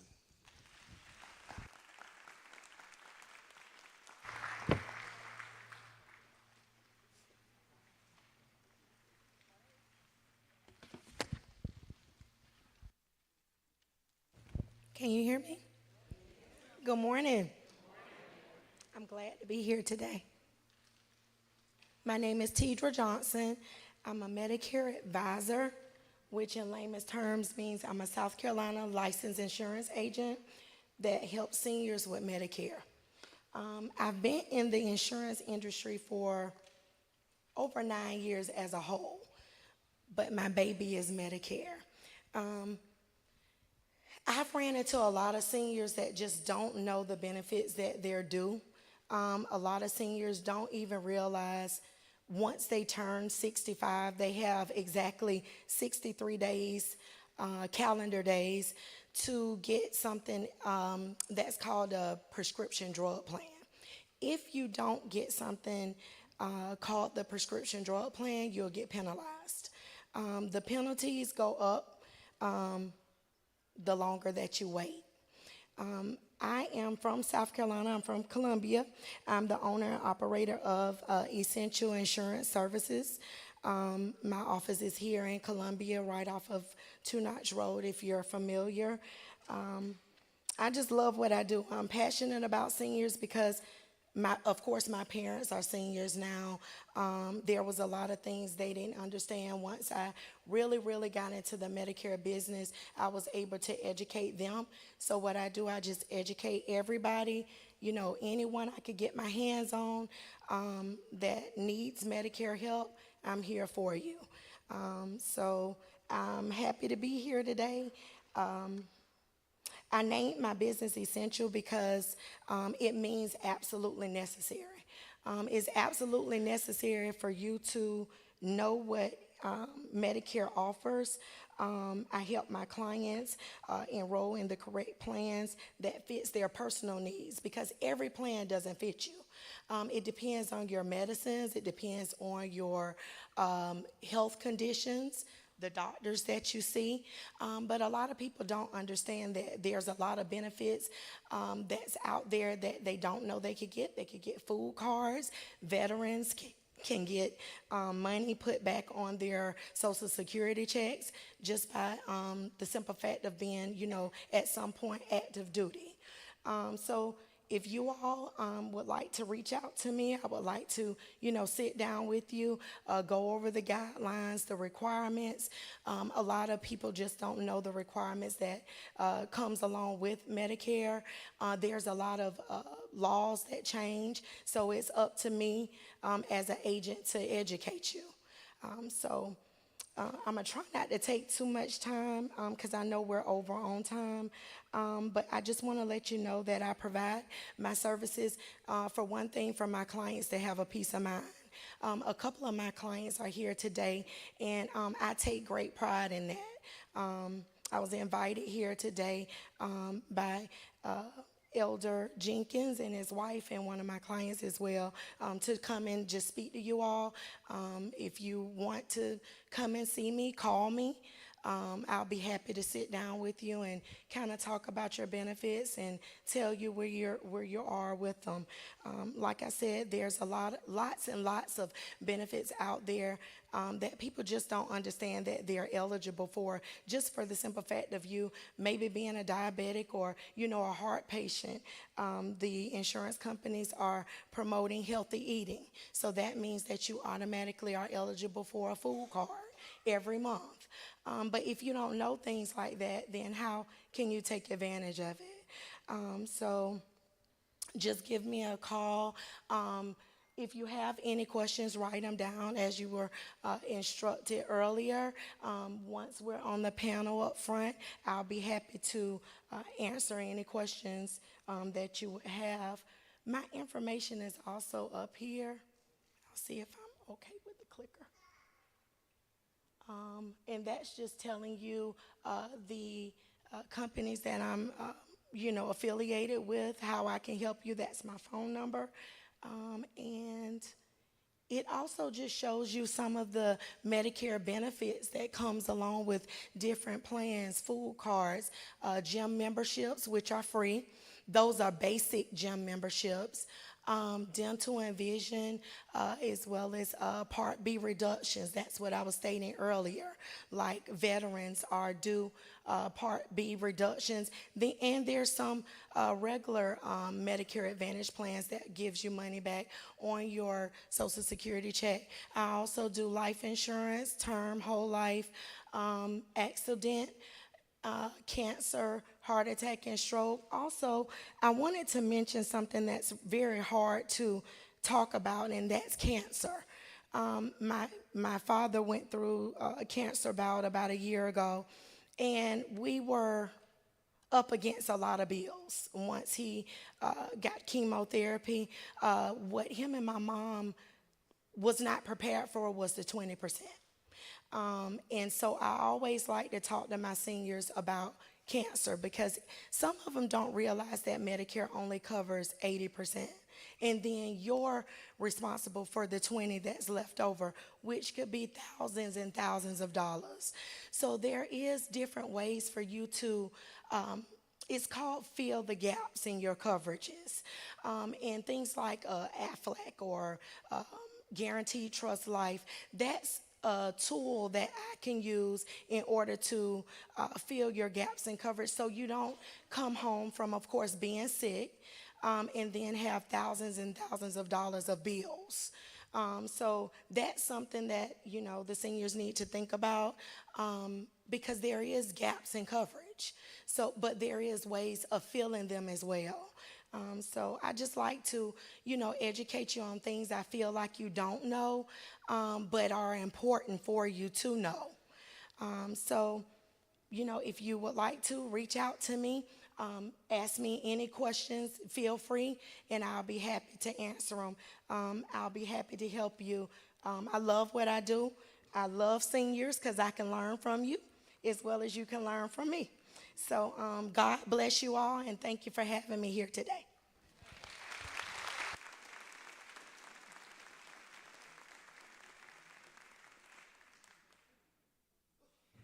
You see, she did good on time.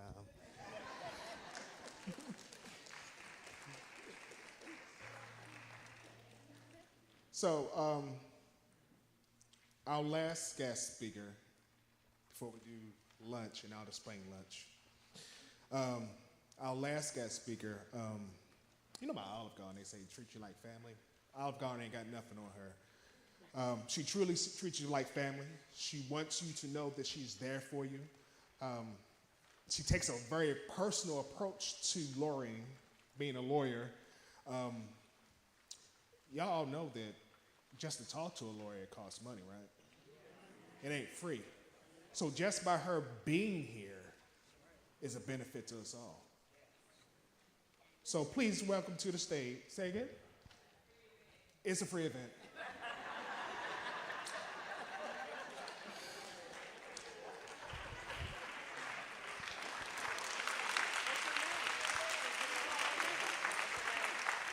Please welcome to the stage, Ashley Jackson. Hello, everybody. I'm Ashley Jackson. I appreciate Tidra for giving me an extra 10 minutes. So I say I ain't going to do good on time. No, just joking. I'm Ashley Jackson. I am a licensed South Carolina lawyer. I am very, very grateful to be here today. So thank y'all for having me. To the pastor here at this church, thank you for allowing us to use your space. Church is holds a big place in my heart. So I love speaking at events like this. So thank y'all for letting me do this. I'm going to jump right into this. Oh, I hit the wrong button. Okay. So most of y'all don't know me. Some of y'all do. I see some folks that I know. Hey, y'all. That Mary and Bob, I knew them. Nice to see y'all again, Mary and Bob. But I am a licensed South Carolina lawyer. But before I go any further, let me just say, I am a lawyer, but unfortunately, I'm not everybody's lawyer in here. So what I say to you today, please don't take it as legal advice. Just take it as conversation with a good friend, okay? So everything that I'm going to tell you is stuff that you need to know, but your specific situation is something we would have to sit down and talk about together, okay? All right, back to who I am. So I'm from Hopkins, South Carolina. I am from the swamp. How many of y'all know the swamp? Okay, all right now. Look, somebody stood up. I hear that. All right, cousin. I'm from the swamp, seriously. I grew up right up the street from the Congaree National Monument. It's a great spot. Some of you have probably been, but it is a attraction. People come from all over the country to see it. I'm a graduate of Spelman College. I graduated from there in 2005. Took a gap year, went on to the University of Toledo College of Law, stayed there for 3 years and completed my JD. Quickly found out that I was not built for that weather. Came back home, took the bar exam, and has been licensed in this state since 2009. I started in corporate law, and I enjoyed it, but I realized very quickly that corporate is not my space. I like dealing with folks, people like me, so that's why I kind of took a shift, went into private practice, and have been there since 2013. So I've been practicing law now for about 13 years, and I enjoy what I do every day. Oh, one other thing I must point out, I'm a wife and a mother of 4. So I have a very busy life, but we love that life, all right?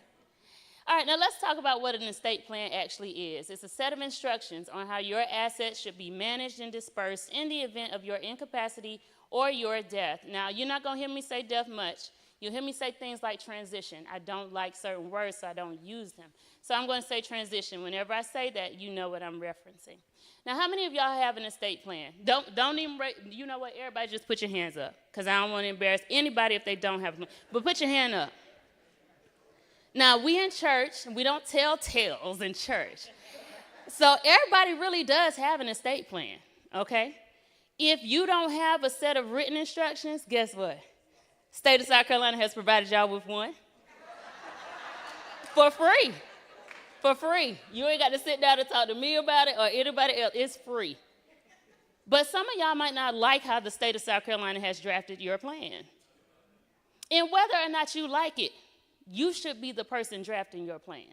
State of South Carolina don't get to tell you what to do. You full grown, you should draft your plan, right? Everything that everybody has said to you today is for your benefit, but it is to make sure that your loved ones don't have conflict, don't have grief on the back end. It's enough to deal with the fact that someone's not here anymore. We really don't need the extra drama that could go with this just because we didn't take the time to actually put things on paper. So doing an estate plan or doing pre-needs planning, doing things like your life insurance, all of these things are to make things smoother. And I will say this, you can DIY everything we all talked about. But how many of y'all ever did DIY projects? I did for my wedding, and I promise before the Lord I will never do another again, because you get exactly what you pay for, okay? And I'm not good at that. So these people who are professionals and know what they're talking about, they know things that we will never know. So when they say ask questions, and when I say ask questions, please do, because all we are here to do is help you, okay? So your estate plan should not be one made by your estate. It should be a written set of instructions that you put on paper, for your family to follow, okay? Now, who needs an estate plan? Everybody over the age of 18 needs an estate plan. Well, 18 and older. And y'all might say, well, 18, that's a little young. That's true. But a plan for an 18-year-old will not look the same as a plan for an 81-year-old. But everybody needs it. How many of y'all got babies 18 or older? Right. One night they went to sleep. That day, you were making every single solitary decision for them. They woke up the next day and they were 18. Now everybody gonna tell you, we can't talk to you. Oh, you can pay the bill, but we can't talk to you. The college is gonna tell you that. The doctor's gonna tell you that. Everybody's gonna tell you that. And you're gonna be thinking to yourself, I know they're not. But at the end of the day, that child has to then give you permission to do the very basics. And as the parents, you always want to be there for your babies. Don't wait until you can't be there for them to have these things in place. For those of you who have kids in college, newly freshmen and things of that nature, college is a very high-stress place. I have had situations where I have had clients call me because their children have been placed in a facility. They can't get access to the facility. They can't talk to the child. They can't do anything because that child has not given them permission to do it. So these are the things that I want you to consider when you're thinking about estate planning. It's not just about you planning for you, but also you planning or helping your children plan for themselves as well. Now, what's in an estate plan? I am not one of those people who you're going to go see just for a will. I say to my clients, yeah, we're going to do you a will. Don't worry about that. But there are other pieces of a plan that you should have in place. I do more of a comprehensive, holistic style of planning. There are separate sets of documents that you need. You will need life documents. You will need what I call transition documents, and y'all know what I mean with transition. And then there are hybrid documents. So your life documents are what we're going to talk about first. Durable powers of attorney, medical powers of attorney, and living wills are all life documents. I call them life documents because they're effective while you're living, but they expire the moment you transition. So just as one of the young ladies before me came and said, yeah, you can have a power of attorney that's effective while a person is living. But the moment you close your eyes, that document is dead. So that person can no longer operate under that authority. But under all of these life documents, what you're doing is giving a third-party authority to act on your behalf, the third party of your choosing. And much like what some of the other panelists said before me, make sure that you choose the right person. I have clients all the time who come in my office and they're like, you know what, I'm going to just choose my oldest because if I don't choose him, he's going to be mad. And you know what I tell them? Ma'am, who's already helping you do all this stuff? Is it your youngest? And they say, well, yeah, but I don't want. This is the time to be discriminatory. You know why? Because these documents, in my opinion, are some of the most important because they're the only ones of your plan that's going to affect you. And so it can affect what you leave behind because if you choose the wrong person to take care of your expenses, they could be squandering. If you decide that you want prayer in a few more weeks before somebody pulls the plug, that could make a difference. So we want to be careful who we choose for these roles. Your durable power of attorney is a business document. It is a document designed to give a third-party authority to make business decisions on your behalf. And when I say business, I don't just mean, well, I own a company, I need somebody to run it. No, I'm saying any contract that you have with any company, if you have a phone with Verizon, you got business with them. If you have cable with Spectrum, you have business with them. You can try to call Verizon and pay the bill for somebody if you want to, and Verizon is going to say to you, I don't have authority to talk to you. All you want to do is pay them. And so you need these documents in place for things like that. The medical power of attorney is very similar in that it gives a third-party authority to act, but it's more for healthcare reasons. Whether or not you want your organs donated, whether or not you want to be on life support or tube fed. And yes, there are forms that can be drafted that you can get from places like what Ms. Isis said or what some of the other folks said.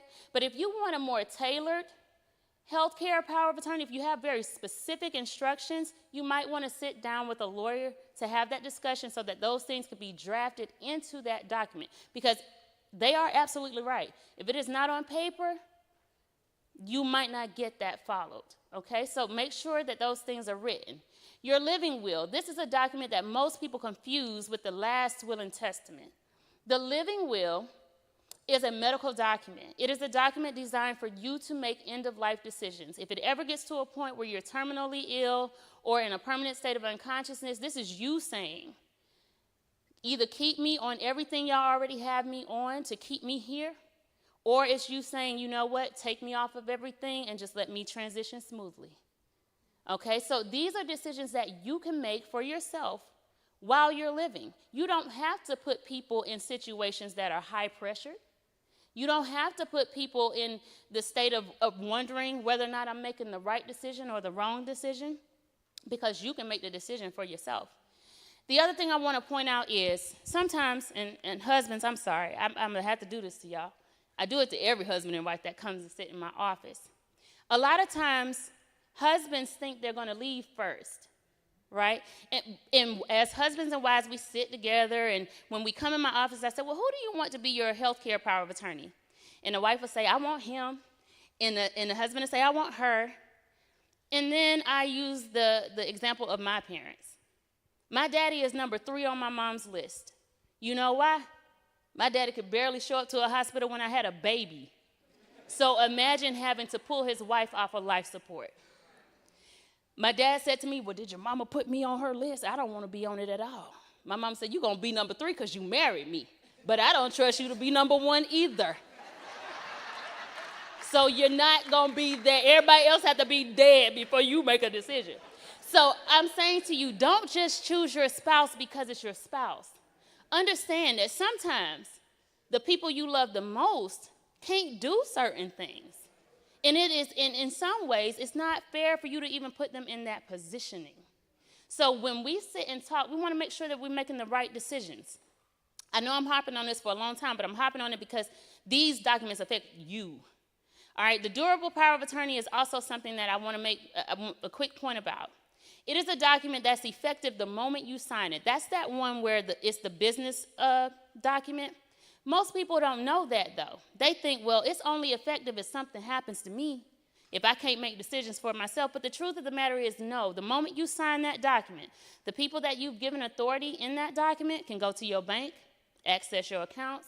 They can call Verizon and tell them to cut your phone off. They can change beneficiaries on your account. They can do all those things. So if it ever gets to a point where you feel like, I don't trust these folks I listed, you better call somebody. Somebody else talked about imminent divorce. Imagine if you going through it with your spouse, but y'all through the divorce. You ended up in a car accident. They about to pull everything out your account, put a plug and everything else. Call your lawyer or somebody to help you when life happens. Estate planning is not a one and done. It's something that consistently changes as your life changes. All right, let's go on to probate. How many people have ever done probate? How many people like it? Okay, nobody.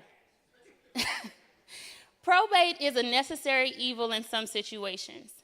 It is an actual court process in which we take assets out of a deceased person's name and place them into a living person's name or the rightful owners. A lot of people think, well, if I have my will, I avoid probate. Well, I'm here to tell you that is absolutely not true. A will is going to send you straight there, okay? But the beautiful part of having a will is that it makes the probate process a little bit easier because it gives us instructions on how to proceed under probate rather than waiting on the state laws. I'm going to tell y'all this quick story. I have a client that called me recently. Father passed away. He's the only son, but he has 2 sisters. And he said to me, well, my sisters think they're going to get stuff from my daddy. I said, well, did your daddy have a will? He said, no, he didn't. But as far as I'm concerned, the oldest, the firstborn male is the person who inherits everything. I said, sir, that's probably from the book of Genesis. But under the state of South Carolina Code of Laws, oh, no, sir. No, sir. No, sir, they don't work like that. So what I want y'all to hear, like my brother say, I will say it 3 times, it don't work like that. If you want your firstborn to inherit everything, you better say it. Otherwise, they're going to split it down the middle, okay? So we want to make sure that when we have our wills done, that they outline things properly. So what can a will do for you? Well, let's talk about what's probatable and what's not. Now, when I say assets that need to come out of a dead person's name and into a living person's name, we're going to look at items that you have. So when someone comes into my office for probate, I'm going to look at everything. I'm going to say, okay, where's the real estate? Where are the bank accounts? Where's the life insurance? We want to look at everything because we want to make sure that whatever needs to go through probate actually does. But there are items that never, ever have to go into probate. And you can make that happen even without me. So let's talk about jointly titled assets. Joint tenancy with rights of survivorship. If you own property with your spouse, you want to make sure that you see joint tenancy with right of survivorship in the deed itself. Because that's what's going to give you that automatic transfer without probate. If something happens to one of you, then the next of you is the owner. If you don't have that wording, your property is going to go through probate. So don't think just because, Bob and Mary are on the deed, that's enough. That's not enough. It must say Bob and Mary as joint tenants with rights of survivorship. Jointly titled bank accounts, those will not necessarily lock up if there's a joint owner on the account with you. But I am very careful when it comes to joint bank accounts. When it's your spouse, I'm like, whatever, you committed to them for life. Whatever comes with that person comes with that person. Have a joint account with them. But I am not a big proponent on older people or parents and children being on joint accounts together. Why? Because whatever liabilities that person has also comes with that. So if someone's garnishing bank accounts, they're going to say, I don't care who put that $25,000 in there. That person's name is on it. Give it here. And so you run the risk of that. So be careful when you put your kids on your joint bank accounts, but your spouse, you committed to that. So that's fine. But what you can do with bank accounts, if you have an individual account, is put a POD on that account, a pay on death beneficiary. Even though that account might lock up, once we get that death certificate, you can take that death certificate to the bank and say, hey, my daddy left me as the POD on that account. I had the death certificate. Can I please get that check? And they'll cut it for you. Vehicles. If you have vehicles with your spouse or your children or whomever, make sure that the language reflects or on the title. Ashley or Corey, Bob or Mary. That's what's going to allow that vehicle to transfer back and forth between the two of you. Beneficiary designations. We've talked about this a little bit. Make sure that you have updated those beneficiaries, and also make sure that you have contingent beneficiaries on those policies, because what we don't want to have happen is that money to have to go through probate, because it doesn't have to, as long as beneficiaries are listed. One thing I'm going to point out, be careful, definitely don't list minors as beneficiaries. We have ways to deal with that, but you don't want to list a minor as a beneficiary, and you also don't want to list someone else on behalf of a minor, because you know what? Put your sister as beneficiary. When they cut her a check lawfully, she can go cash it and do whatever she wants to with it. She is not obligated to take care of your kids, take care of your, You left it to her lawfully, and she can go spend it lawfully. So let's not put other people in positionings on our insurance policies to take care of our children. We can do that in other ways, and I'm going to talk to you about that a little bit more. As a matter of fact, I'm going to go ahead and skip over some of this because I do want to talk about that later. But anyway, we have assets that are held in trust and revocable and irrevocable trust. That's another way to avoid probate, and we're going to talk about that at the end. Transition documents. Your last will and testament. This is the document that I said everyone should have. You should have a last will and testament even if your assets are going to be dispersed outside of probate. So let's say all your assets are jointly titled. You still want to have a last will and testament because you need to list someone as the personal representative of your estate. That's the person who's going to be responsible for making sure that things get done once you're gone. They're basically tightening up the loose ends. So for instance, that person might be able to go to a funeral home and make certain decisions. Like we said, the power of attorney is going to die. So we need to know who's next. The personal representative is that person. If you have young children, you want to make sure that you list who should have those children, both the person of the child, over the child, and then the person who's responsible for their money. So you want to make sure that you're listing that in your will, because that has to go through probate. That is not something we can do outside of probate. A court has to approve that. And you don't want the court making that decision because, one, they don't know you and they don't know your children, and they certainly don't know the people in your life. Your sister might be a wonderful person, but she might be horrible at raising children. And so you don't want your sister to be appointed by a judge because they felt like, well, it's their sister. No, you might want your best friend. So make sure you list that in your will. Also, we can talk about the distribution of assets under your will. But in any event, just know it does not avoid probate. A will is definitely going to have to go through probate in order to be processed. One other thing I do want to point out about a will is its public record. That's why sometimes when people die, a month or so later, you're getting calls from investors wanting to buy the house. That's because you've told the probate court what's there. And that's a public record, and people can go find it, and investors do it all the time, okay? So just know that. Now, how do we avoid probate? It is very avoidable. The thing to do is to get the assets out of your name while you're living. Whether we jointly title them or make sure we have beneficiaries properly listed, that's one way of doing it. But you can also utilize a revocable living trust. Some of you may have heard of this document before. It's essentially a tool designed to take an asset out of your name while you're living. But it also is designed to tell us what should happen to that asset once you're gone. Okay, so let's say I own a piece of property right now. I'm Ashley Jackson, the individual. In order to put an asset into my revocable trust, all I need to do is retitle it into the name of Ashley Jackson as trustee of the Ashley Jackson Trust. That's all I have to do. Nothing about the asset changes. Everything that I had before with that asset, I still have. If it's my house, I can still live in it. If I had a tax exemption on that house, I can still claim it. I can do all the things that I want to do with that asset, even though it's in the trust. It just removes the asset out of my name on paper so that when I transition, it appears as if I don't own anything. The other beautiful thing about a trust is, for those of you who like to control things, you can continue to control things once you're gone. Those kids I was talking about that you might feel like they got bad habits, you want to still take care of them, but you don't want them to blow what you've worked so hard for. This is another method to do it. And then instead of leaving the money to your sister under an insurance policy, you can make your trust the beneficiary of your insurance policy and then state when and how that money should get dispersed. So if you have minor children, or even if you have adult children with bad habits, you can say to Miss Elizabeth, don't put those kids on that policy. Make my trust the beneficiary of that policy.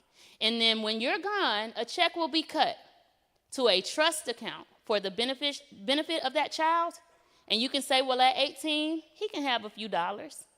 At 21, if he goes to college, he can have another few dollars. If he wants to start a business, he can present us with a wonderful business plan, and he can get that money. And you can literally do that for the rest of their lives. So these are methods that you can use while you're living to make sure that all the conflict that everybody just talked about doesn't happen. And if it does, it ain't because you didn't do your part. It's just because people being people. Okay? So I know that this was quick, and I know that we don't have a lot of time. Tidra, I did take about 3 of your minutes, but I'm going to sit down. If you have any questions for me, by all means, please come talk to me. I love talking about this stuff. I could talk all day, but I'm not going to because they won't let me. But anyway, but I'm done. Thank y'all so much for having me.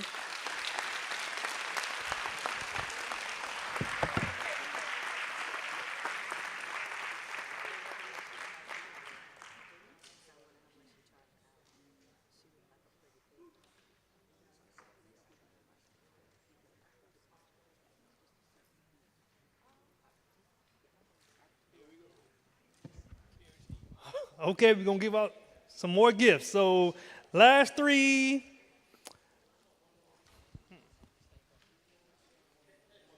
I always start with 0, right? 016. 016. Okay. So we got gift cards or whatever on the stage.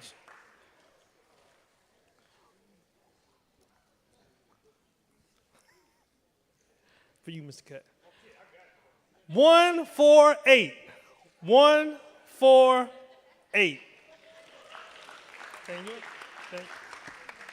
I think it's, okay, somebody in the back. Okay. 012. 012. Okay. He said keep it going, so we're going to keep it going. All right. And we do have gift cards as well. 176. 176.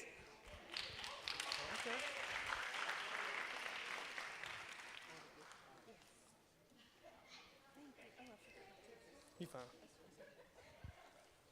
188. 188.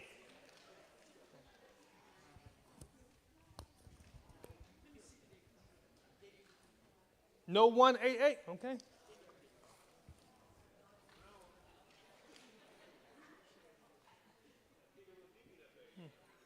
152.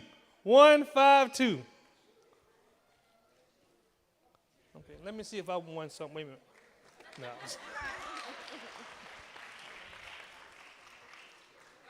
Oh, we got somebody. Okay.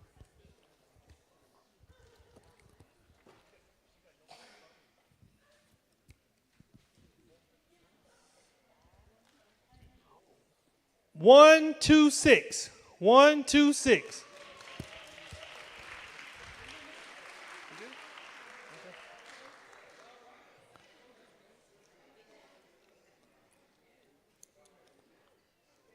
One, 0, 8. 1, 0, 8.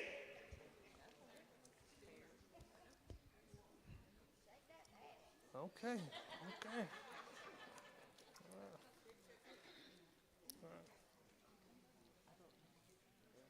Back to the zeros, y'all. 052. 052. Okay. Got somebody in the back. Okay.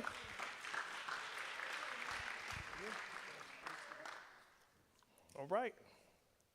So we'll pause for a moment. All right. Going to break down a couple ground rules real quick. All right. So on the back of your chairs, you'll notice there's a white bag. When we break for lunch, what we're going to do is we're going to go out any one of these doors, and you're going to go right and go around. The guest speakers have tables set up. At that point in time, you can go ahead and talk to them, engage with them. I want y'all to know this now. I love them for coming to speak to you. They were chosen because of their heart. But by no means do you have to use them. The purpose of this was to inform you, get you the information, so that if you don't like them, at least you know, have a starting point, and then you can go ahead and go to whoever you want to go to. But again, you know their heart. You know why they're here. I believe they would take care of you. But then again, that's up for you to make that decision. So you have the white bags to get some swag and their stuff, and you got nice pens and mitts for your breath and everything on the table. So if you go through these doors, on the left is the men's bathroom, on the right is the women's bathroom. Once you go around there to get your food, and I'll talk to you about the food, again, there's another men's bathroom on the left and the women's bathroom on the right. So, remember, this is a free event, right? Now, if you looked at that postcard, it said food was available for purchase. But we decided, not on that, because it's a free event.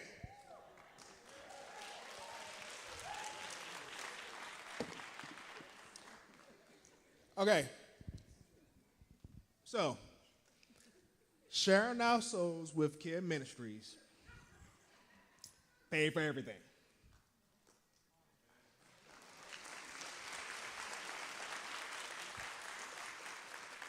We pay for everything because we truly believe in what we're doing. is from God. This mission was laid on our heart. It was birthed out of something that we have a passion about.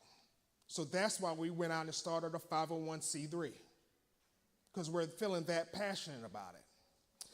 With that being said, you'll notice these boxes. It has our Cash App tag on there. It has the name you can write a check out for. You can put cash in it. I have a Square Reader. We have lunch out there for you. In those lunch boxes, brown boxes, you will find a plain bag of Lay's chips, a cookie or two, some of them have 3, and a turkey and cheese sandwich.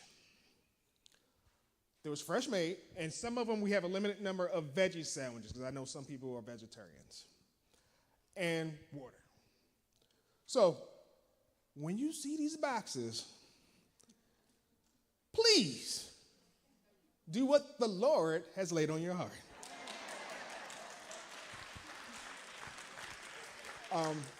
I'm not going to dismiss tables or nothing like that. We all grown, we're adults. Don't trample on anybody, nothing like that. Be kind in the bathrooms and all that type of good stuff. But I'm going to go ahead and bless the food. Heavenly Father, thank you for the food that we're about to receive. I thank you, Lord, for the hands that made it. Thank you, Lord, for the people who donated the food. I thank you, Lord, for the blessings that we have on this day. I thank you, Lord, for continuing to be with us, strengthen us, and also be able to retain the information that we got today. In the name of Jesus, we pray, Lord. Amen. So one other thing. It slipped my mind.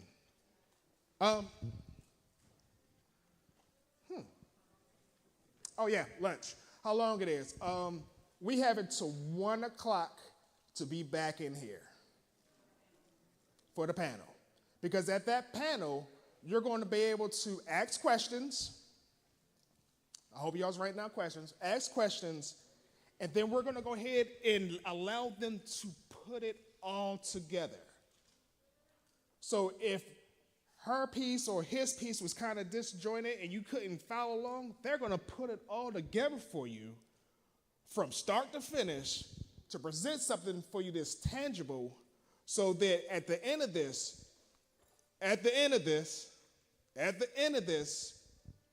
you have a good, solid foundation for what was presented here today. Good enough? All right, go eat.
like that and you get a green light.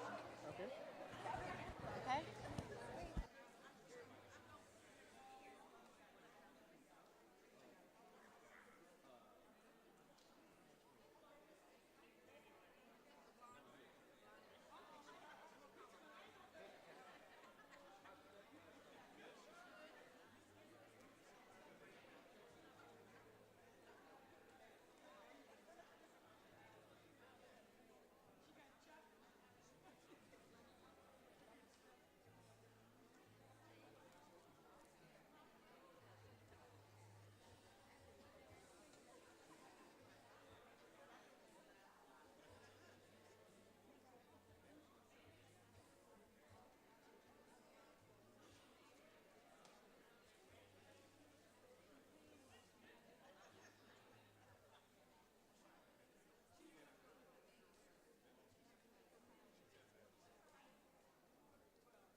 All right. Is everybody back? If you're not here, say not here.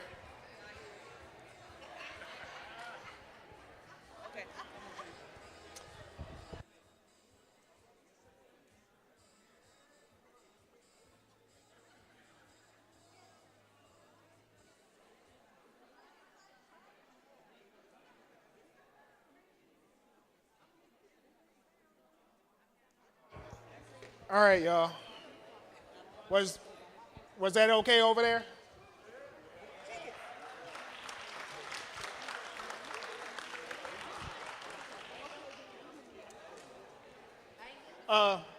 So I would like y'all to meet the care team. Care team, can y'all come on over?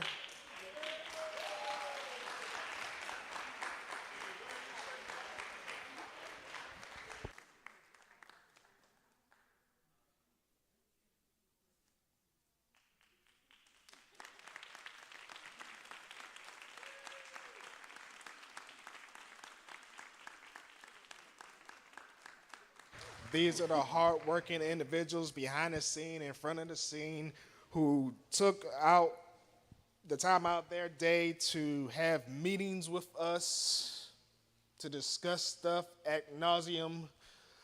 So we do appreciate all that they've done, and we appreciate y'all. We truly do appreciate y'all.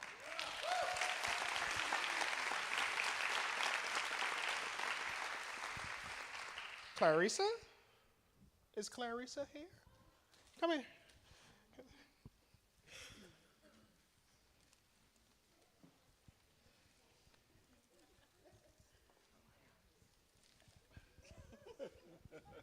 Hey, girl, hey.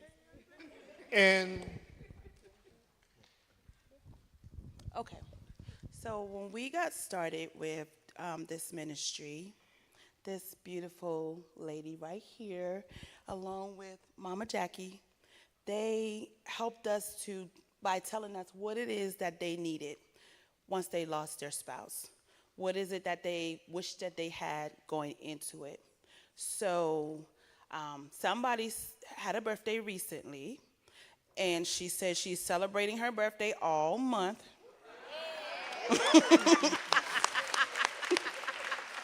So I wanted to acknowledge her birthday today because I love her so much. Thank you. So this is from the care team.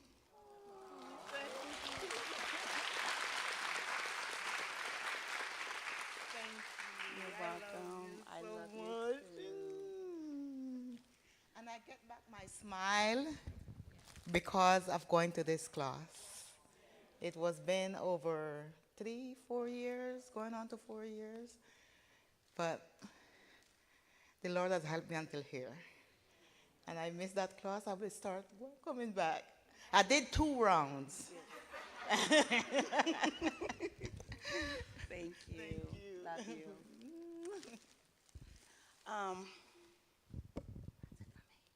So I'm gonna try not to cry for this one.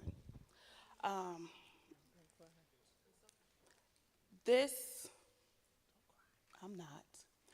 Today marks a year since she's lost her husband. And she is here with us, and she is, oh my goodness, the love that she has shown me and my husband with doing this ministry, and for her to be here today means so much to us. The support, the beatings, she literally, like, if y'all hear us say Mama Jackie, because she did just that. She made sure we stayed in line. And if we had a meeting, we had a second meeting after we had the meeting because she had to tell us what we were going to do was wrong. So, but we love her to death, and, you know, we just wanted to give you a small token to say thank you. Thank you for being here on this difficult day.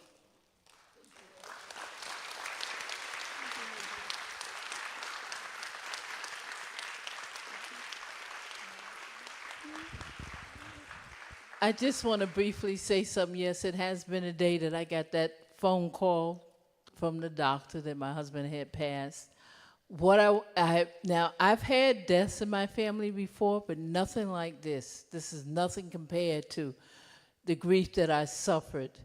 And because of the grief ministry, the members of this particular church, my pastors, my elders, they supported me through all of this. And also, I thank God for my lawyer who you saw today, who helped me through probate. That's another headache, believe me. So if you don't do anything else, please just don't take this information and lay it down. It is so important to have your things in order. Thank God, most of our things was in order, except for a few things. And now my thing is to do a trust that I recently learned about. So I just want to share with each and every one of you. You don't know how important it is, because when you go through that grief, I can't even explain how it felt. But I just praise God. I give him the glory. I give him all the honor, because he is my husband, man, and he has been taking care of me through all of this, and I give him glory for it.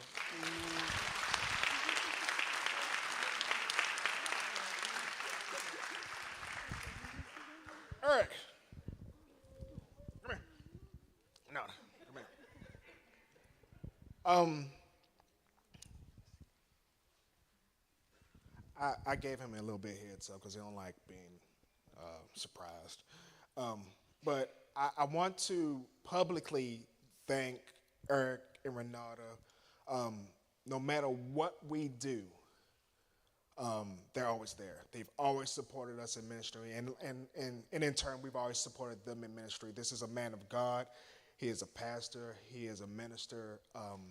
You will be seeing things that he is doing in the community. I can only say, please support him because it comes from his heart. It comes from a good place. And I only see great things happening with you in your ministry. All right? So I want to publicly say that. And now it's time for the panel.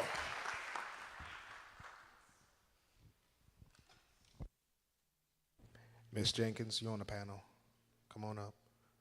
Come on up, Miss Jenkins. You're on the panel. Thanks.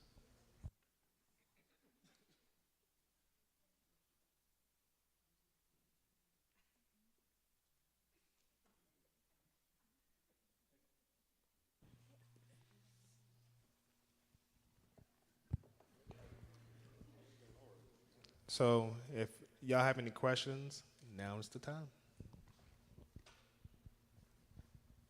You were first. One of the questions I was asking, like you were saying about the prepaid for the funerals, if you do that, just say if the funeral home goes out of business, is everything transferable? Is there a law, state law, that if it's transferable to if someone purchased the other funeral home or do that, you know? Okay, so the answer to the question is yes. The pre-arranged funeral things that you would put in place is transferable. So say, for instance, you have a situation where your parents have to come live, you have to go live with your children, and it's not here in South Carolina. If you pass away in that state that you're in, you would simply contact the funeral home and you would be able to transfer that pre-need to the state that you're in if you want to execute it up there. Or you can make arrangements to have you brought back to South Carolina and you will have your arrangements done that way. I'm sorry. Oh, if the funeral home goes out of business, yes, it's a law that we have to keep trust at each one of the funeral homes. We cannot provide pre-arranged funerals if we don't hold a trust. So that trust account has to stay valid in order for us to even present that product of insurance to you. So if, and in fact, that funeral home goes out of business, your things will be under the Department of Insurance. The Department of Insurance is in every state, so you'll be able to track your account in the trust through the state. So if the funeral home closes, you still have that pre-need. It's separate from the funeral home. Those monies go right into the trust. It doesn't come to the funeral. It can't. It's illegal for the money for the trust to be mixed with the funeral home money. It has to stay separate. So it is going to be a separate transaction. That's why when you come in, you actually sit down and meet with the pre-need funeral director. In the state of South Carolina, in order to sell pre-need, you have to be a licensed funeral director. It can't be just an insurance agent. Since you have the mic, I'll ask you a question first. But I do have three different people. Okay. Can you buy caskets? I've heard that. You can. You can buy caskets from wholesalers, Walmart, Sam's. They sell caskets. However, funeral homes will not guarantee that casket. So as if you're in the service and you're in the casket and something happens to the casket, we'll have you sign something that says you won't hold the funeral home liable because this is a casket that you purchased outside of the funeral home. I was telling the family out at the tables that you probably don't want to do that because some of the other casket companies, they don't put the craftsmanship into those caskets. They're just, the outside looks really heavy and strong, but caskets are not that thick in metal. If you get a 20 gauge casket, that means it's 20 sheets of thin metal to make your casket. That's a thin casket. It weighs nothing. And so if you want a sturdier casket, you will get a lower gauge, which is a little bit stronger metal. People don't believe this, but here in South Carolina, if you've been allowed to bury just the casket, the earth is heavier than the casket. So that means that once the casket goes into that plot and you throw dirt on that casket, it will crush the casket. There's no protection of that casket. It looks strong, but it's not. So that's the reason you see that dip in the dirt. That's why you see dips when you go to certain cemeteries. You see dips in the ground, and you're wondering, man, it's just not even. It's not even. It's because people are buried without the container over the casket. So that's why when you go to Green Lawn, you go to Columbia Memorial Gardens, the whole ground is the same level. That's because they require a liner for their ground. And that's why it's nice and smooth. But you can't put all of the decorative things out there either. So, people get upset, because they take the flowers after a certain season. They'll pull your flowers up. You can't plant live plants to grow out at cemeteries. Only the small cemeteries, privately owned cemeteries, you can do those kinds of things, put rocks out. You can't do that at the perpetual care gardens. Second quick question. Related to the healthcare power of attorney. I think it was Isis that addressed this first. Are there electronic methods that you would recommend for storing these kinds of things? I just can't imagine always having a piece of paper when you walk in and something happens. Would an electronic means of pulling that up suffice? I'm just asking. So I'm going to ask her to answer that question, because usually when it is? No, it's not. Usually when I'm doing the power of attorneys, it's all paper. So I've never done anything electronic, but there may be a way of doing it. Well, when it comes to actually executing the initial one, no. We don't do, and the reason for that is because in South Carolina, it's not required, but we always kind of want to see that 2 witnesses have signed off and it's been notarized. We cannot do e-notaries here. Like, our state doesn't approve that. But once the document is done, you'll see, you'll go to the doctor and they'll say, do you have advance directives? If you do, you can actually put those on file with the doctor.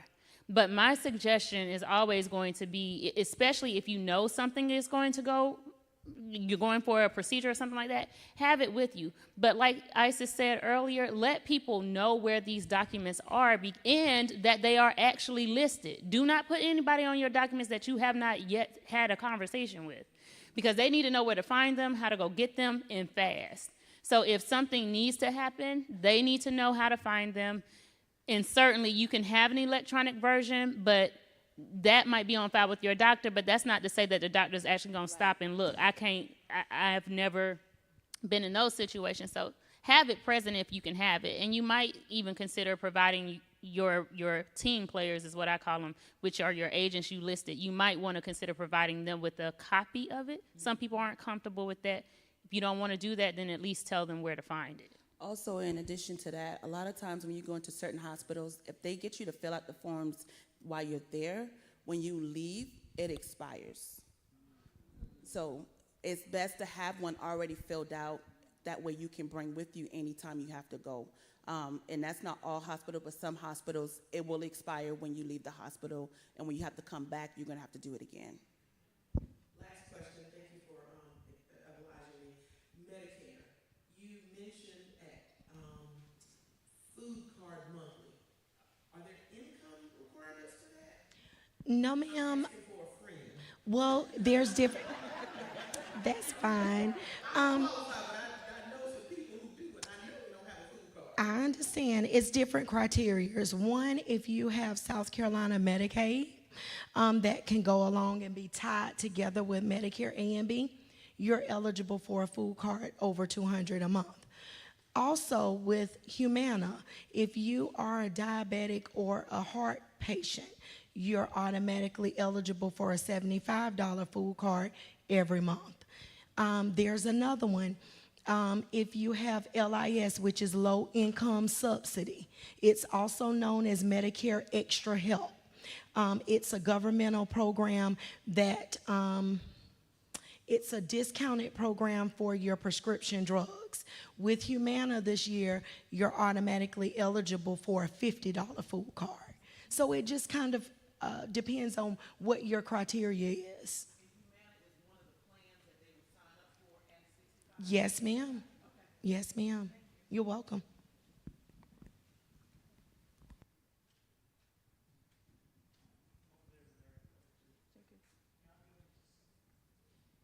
I asked this question earlier for myself, and she did give me the answer, but somebody else may want to know this. As a cancer survivor, or cancer policy, if you've already been diagnosed before, how long do you have to wait to be, if you can get a policy? There's a 3-year remission waiting period. So if you've experienced cancer, you have to wait 3 years in order to sign up for a plan. And I encourage everyone, if you can afford it, get it. Because I know that cancer is hard to talk about, but it's necessary and it's affordable. There are some cancer plans as cheap as $30 a month. So, I mean, some people eat out 3 times a week. $10 times 3, that's $30 a month. I meant that you can cover yourself correctly. So, yes, ma'am. Can you donate your body to the university, and how does that work? That all depends on what's going on at the hospital. I just recently had someone that wanted to be donated to science, and unfortunately, based on what was her condition at the time of her death, they were unable to take her as a science into science. So even though you may think that, it just all depends on what your body is able to provide for medicine. If they are able to use you, they'll say you could be donated, but if not, they'll say no, and then your family will still then be responsible. Do you have to sign But let up me for it? add this too. If you are indigent and you are unable, your family is unable to take care of funeral arrangements for you, depending on the county that you stay in, if Richland County would then take your body and they will bury you and or cremate you depending on what they've got going on, and they will bury you. But your family it'll be in a state cemetery that Richland County monitors, so it wouldn't be a place where someone could go to pay their respects. It's once you're returned back to the county, then the county would decide how to dispose of you. Okay, thank you. Can I just add that you would put something like that in, well, we would do it in both your will and in a healthcare power of attorney, whether or not you want to be donated, or have your organs donated. It's usually we'll say something like organs donated for the purposes of helping another life or for science and educational purposes. But you need to have that in writing in order. Okay, this is a question for the vet rep. What happens when concerning DIC, correct? Yes, sir. Okay, now, say I got divorced, but I got the divorced spouse still on, I never put the new spouse on. That can be a problem, correct? Now, I want to make sure I heard what you said. Because I want to make sure that people know that spouses do come out of the woodwork over there. Right. But so say it to me again so I can make sure I got it. Okay, say the veteran got divorced. Okay. He got married again. Okay. Correct? Uh-huh. He dies. Uh-huh. They contact the divorced spouse because he never put the new spouse on. Well, now, are we talking about beneficiary, or are we talking about your claim as a dependent? Yeah, the claim as a DIC. So the way that it works, Go is whoever the veteran is married to at the time of his or her death. It's about whoever you're married to at the time. So whether the divorced spouse was still on your record as a dependent, she would not be able to claim anything because she's been divorced. Only the current wife would be the one that would be eligible for the DIC if she met all the eligibility requirements. To be clear. I need to make sure I heard what he had said. Okay. Now, I retired from the VA regional office, so this is what happened before. Mm-hmm. The old spouse was on, right? Was on as what? As a dependent? No, she was still on as the wife. That's what I'm saying. Well, are we talking about a life insurance policy, or are we talking about the DIC? We're talking about DIC. Okay. Yeah.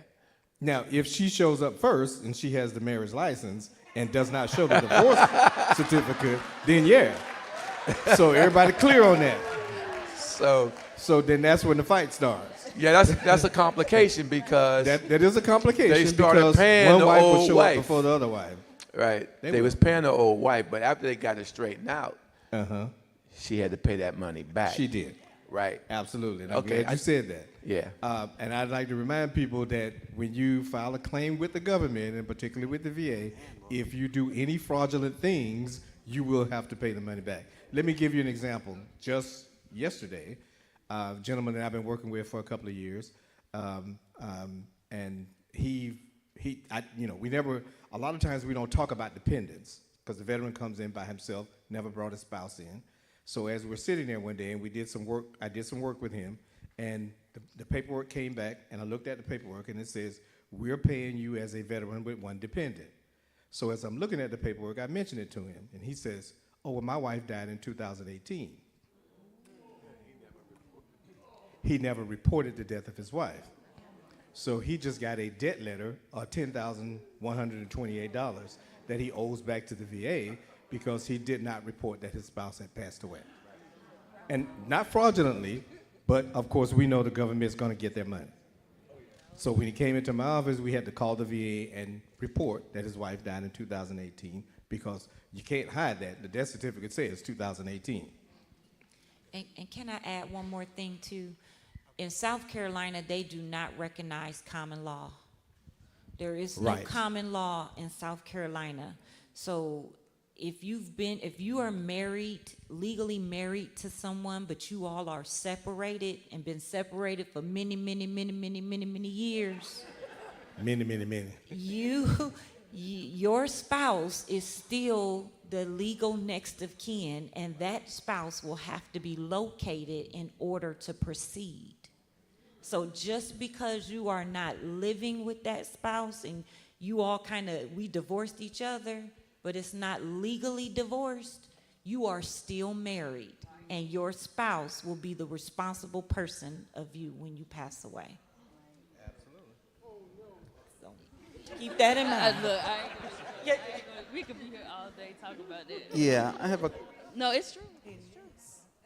Yeah, the question I have, like with like wills and stuff, I think I probably already know the answer, but just for everybody else, when you can't record a video and stating that for your will, I think in South Carolina law, does it say that it has to be written, it can't be recorded? Like if you do a recording for a will, your last will and testament, right? Well, I'm going such and such, I'm leaving this for that person, this or that person. Right. A will has to be written. Now, there are things called holographic wills, which are actually handwritten. So you may find where a person wrote a few things out. If it's properly executed and done in the right way with the right amount of witnesses, that's technically a will.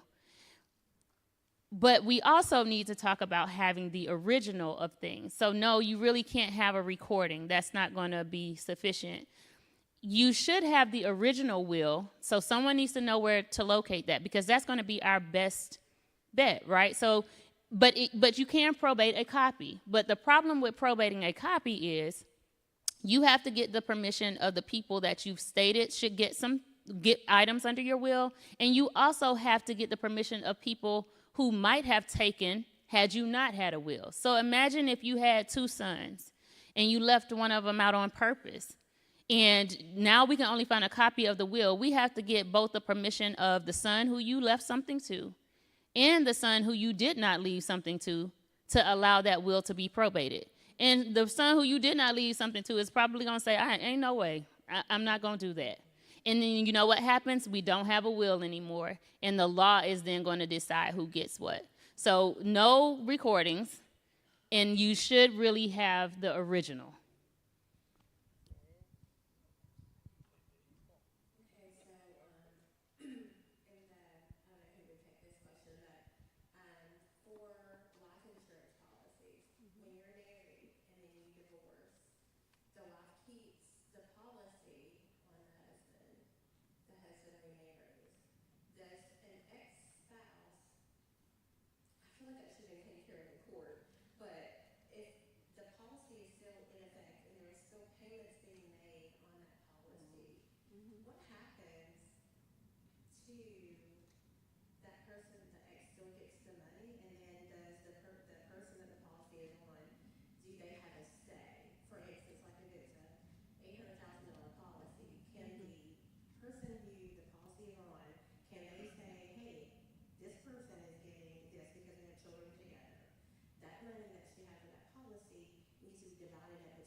I need to make sure I'm understanding the question. Now, you said that you were married before, whoever was married before, and then he got remarried, right? And he still had his wife on the policy as a beneficiary? The ex-wife. Unfortunately, she has the policy, right? Unfortunately, she's still the beneficiary, so she would get that proceeds.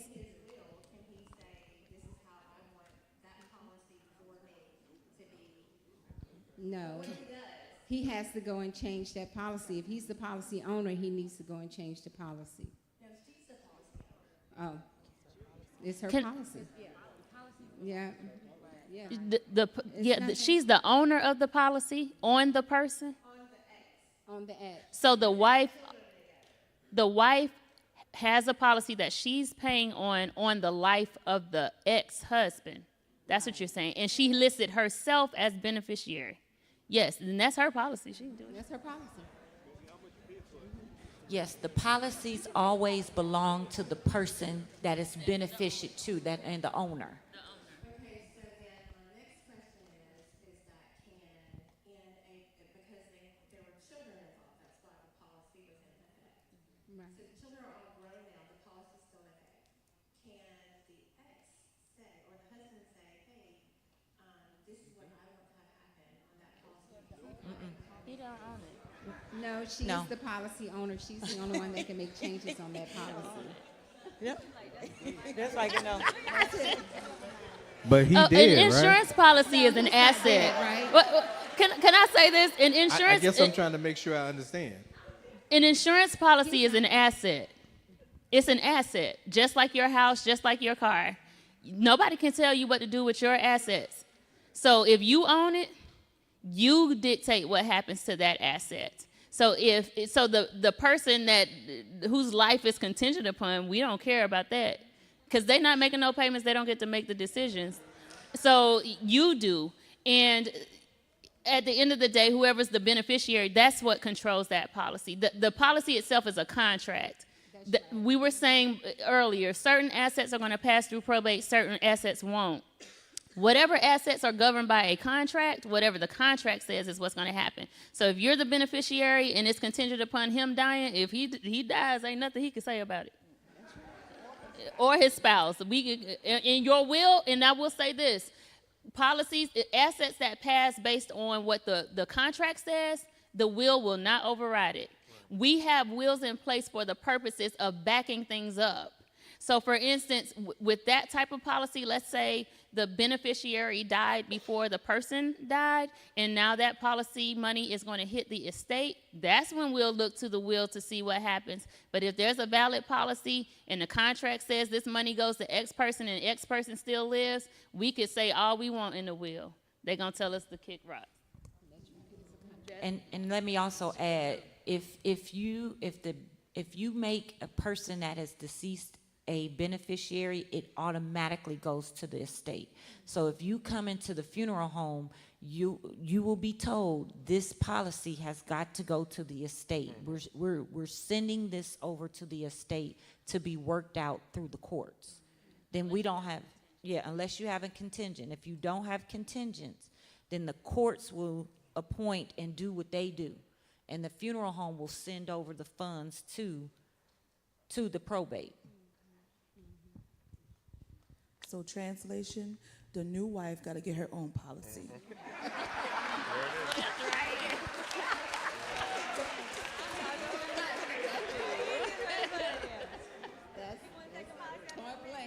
Yes. My question was, what is the difference between revocable trust and irrevocable trust? And what are the benefits of either one? Yeah, so an irrevocable trust is a trust that you can change. It's very flexible. It's mainly designed for the purposes of avoiding probate and controlling assets once you're gone. That's basically the biggest benefit of that. An irrevocable trust is one that is not easily changed. Once you put an asset in an irrevocable trust, it is very difficult to get it out. Those trusts are designed more so for Medicaid planning, Medicare, if you got to get assets out of your name for the purposes of seeking certain benefits, it's helpful to have. Also, it's good in some ways for creditor protection, because you no longer have access to the items like that. They don't belong to you, so no one can attach to them. So we utilize those types of trusts when we have situations where we know people might down the road need to not own a lot of property so that they can get certain benefits. Or, you might feel like you have a lot going on and some people might want to later attach to your items. We use them for that purpose. But just know, once you transfer those assets to an irrevocable trust, you can't just go do the same things with them that you were doing before. But if you have a revocable trust, you can, and you can change the terms on that whenever you feel like doing it. And that applies to pre-needs as well. That applies to prearranged funerals. If you come in and you make it revocable, that means somebody can come in behind you and change it all up. If you come into the funeral home and you make it irrevocable, we cannot change anything on that document or that contract.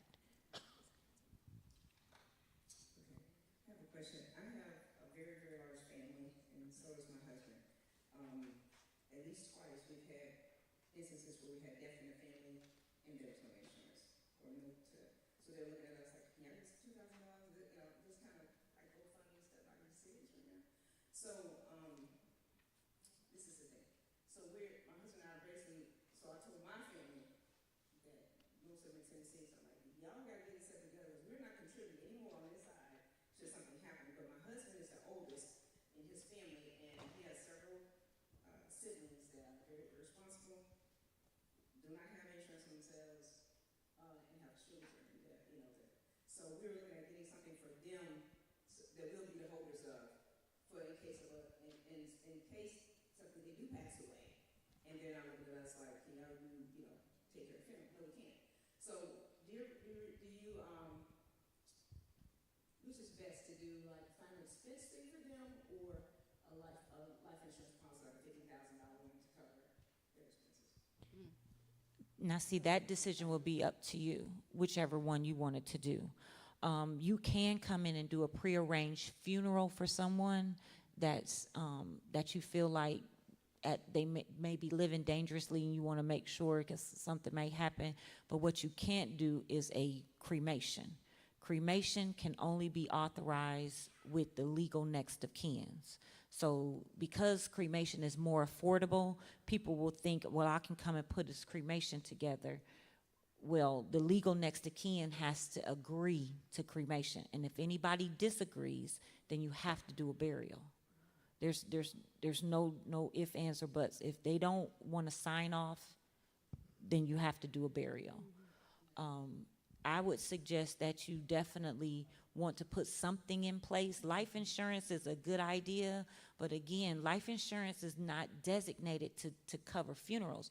You want to go and get a prearranged funeral together versus a life insurance because sometimes you have to do medical history. You have to do a medical exam for life insurance, and then life insurance, if you stop paying, you can't have it. It becomes void. So it's something you got to keep paying and keep paying. Pre-need, you pay it off and it's done. It's different than life insurance, but it's the same concepts though.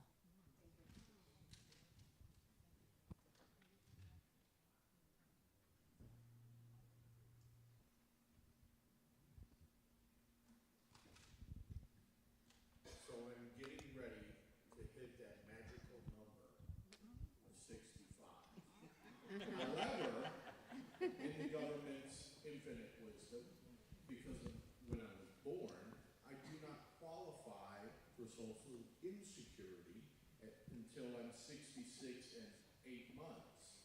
So my question is, I know that I have to sign up for plan or for Medicare B. Yes. Okay, for hospitalization. But Right. I also work.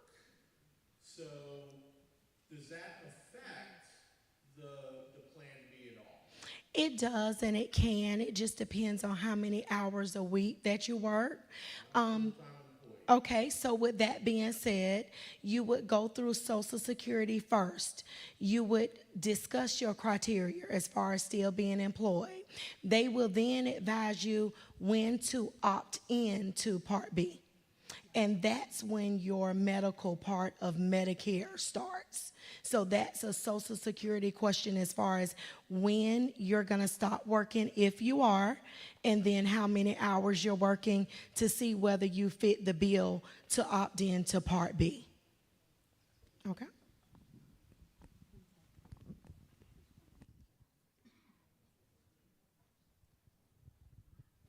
Is it true that just because you have a life insurance policy, that you own it? Because I'm finding out myself through some of the things I'm going through, that just because there's a life insurance policy, and even if you might be the beneficiary, that don't mean you own that policy. That's right. It's at the, when you sign the contract, that person normally will put down, the person who's paying that bill and starts the policy is the owner of that policy. But the beneficiary would still be the one that will receive the proceeds. And I wanted to say something else. When you were talking about brothers and sisters, you know that you have to have an insurable interest in order to have a policy on a brother or sister. Yeah, that means that most brothers and sisters, most insurance companies will not allow you to have a policy on your brother or your sister because you don't have an insurable interest. Hmm? Insurable interest means that that if the loss of that person is going to affect you. Yeah, the loss of that person affects you. Now, most companies do not allow that. Am I right? They don't allow brothers and sisters to have policies on each other, but you can be the beneficiary of the policy, and you can sit down with your brother and say, hey, you're the owner, but you can make me the beneficiary and I will pay for it. You can do it that way. Anybody else? Yes, ma'am.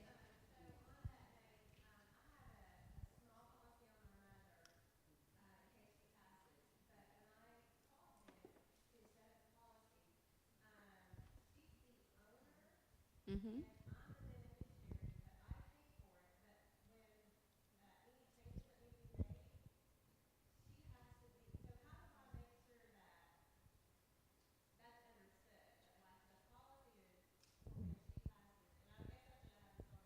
Right, but if she's the owner, and she can actually change you to be the owner of that policy if that's what she desires.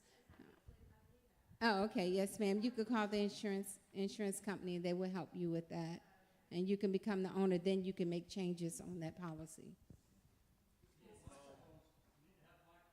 What?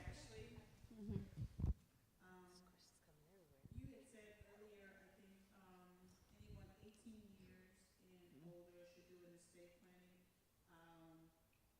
So for instance, my niece lives with me and she's 22, and that was something I mentioned to her actually this morning, and she said, well, why would I do an estate planning? I don't have anything. So can you explain why someone as young as 18 would do an estate planning? Yes, ma'am. So a lot of times people think that, right? One of the main reasons I think young people need a plan is so that you can continue to assist them in the way that they need assisting. Again, if they have bills or things that need to be dealt with, or I have like a client in particular who's receiving like government benefits. His aunt is the person who is more so in control of the things for him. She can have a better conversation with these people than he can. But she can't do that if she doesn't have authorization to do that. Some companies will not allow you to do it unless you have a power of attorney from that child saying that you can talk to them or ask for them. Or let's imagine that there's a situation where something happens to the child, God forbid, a car accident. They're incapacitated and cannot give verbal authority. Now you can't talk to them because you don't have verbal authority. And if it's your niece, they really might be like, where's her mother? And so these are situations that could happen to anybody at any given time where some event could cause something to happen where that person can't give authorization verbally or themselves, and the legal documents will give you that. Also, when it comes to just having a basic will, when a person transitions, if there are final things that need to be taken care of, the personal representative is the person who does that. The court will give you a yellow sheet of paper that will give you basically, it's your golden ticket to do anything that needs to be done. But there are orders to that. If there is no will in place saying that I want this person to be my personal representative, if that child's mother is living and that's the next of kin, they're going to find the mama. And so you have, these are reasons why these things need to be in place. Even with the final check, let's say she's working and there's a final check that needs to be negotiated.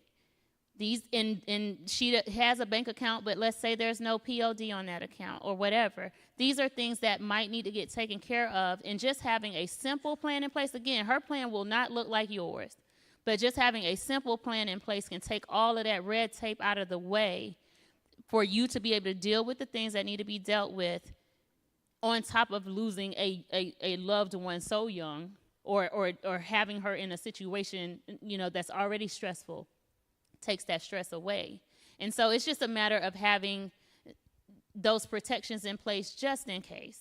But everybody needs them, including her. And I can actually give you a live situation how that occurred. I had a family come in to prearrange for someone that they thought was going to pass away. That person was on life support, and the decision had not been made yet to take her off the machines. In the meantime, her son came into my funeral home to plan for her. A week later, he was murdered.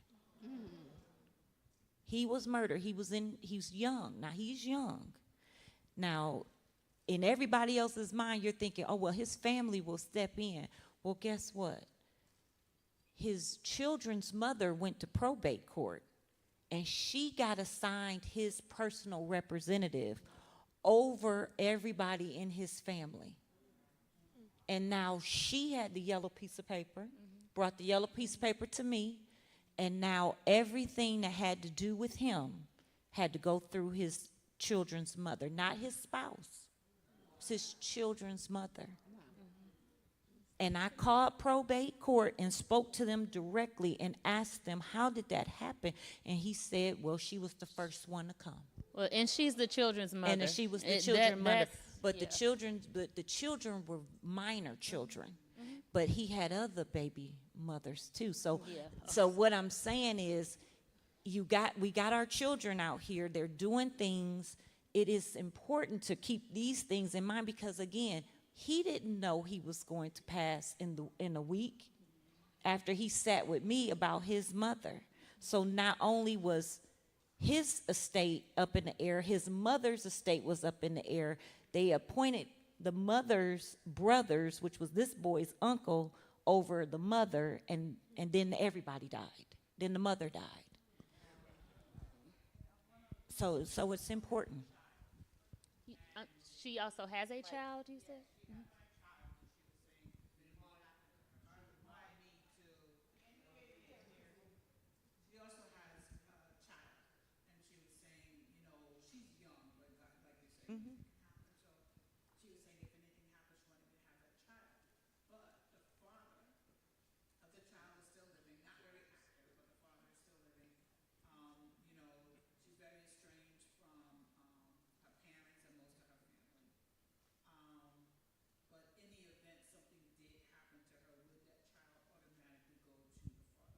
Yeah. again, unfortunately, situations like that happens. A parent is a parent. A biological parent will always have priority over everyone else, even over grandparents. It's a, you know, in our estate planning, we do our very best to make things clear. We will say, okay, who should have these children if something were to happen to you, which essentially means if you're the last parent standing, what should happen to these children. But there are situations in which you might want to make it clear to a court where we could draft letters and things that says, okay, this is why it is my desire that we think long and hard before we let this other biological parent step in. You're not there to paint that picture. The courts typically do what's in the best interest of the child, but in their minds, that's the next biological parent. They have no other reason to not do that. And unless someone's there to say otherwise, we don't even put the level of doubt there for the court. And so I will say this is a tough answer, because even with all of that, the court could still decide that the biological parent is the right person. It is not an automatic thing unless that parent was the last person standing.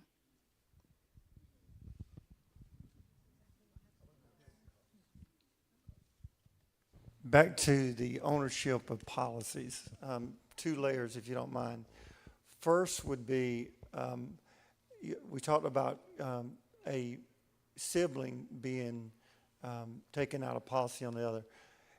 An individual would be able to say, for instance, if I wanted my brother to be my beneficiary, or maybe I wasn't completely able to take care of myself, i.e., I sustain myself, but I'm not good on finances, and so in essence, I say, you know what?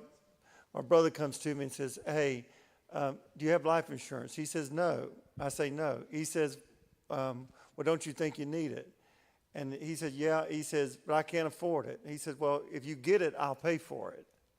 And so his brother looks at him and says, okay, I'll get it. I'll make you beneficiary and make you owner. Now, if he's the caregiver of that brother, he can. But if he's not the caregiver, he's not the caregiver. Can he should be able to make his brother the owner of the policy, because he's the payer. He's paying it, and his brother wants to make sure, you know, those beneficiaries doesn't get changed, because when his brother dies, because he's irresponsible, he wants to make sure if he's still living that he's able to take care of his brother's funeral arrangements, because he's not going to do a prearranged plan because he don't like to talk about that. Now, you see what I'm saying?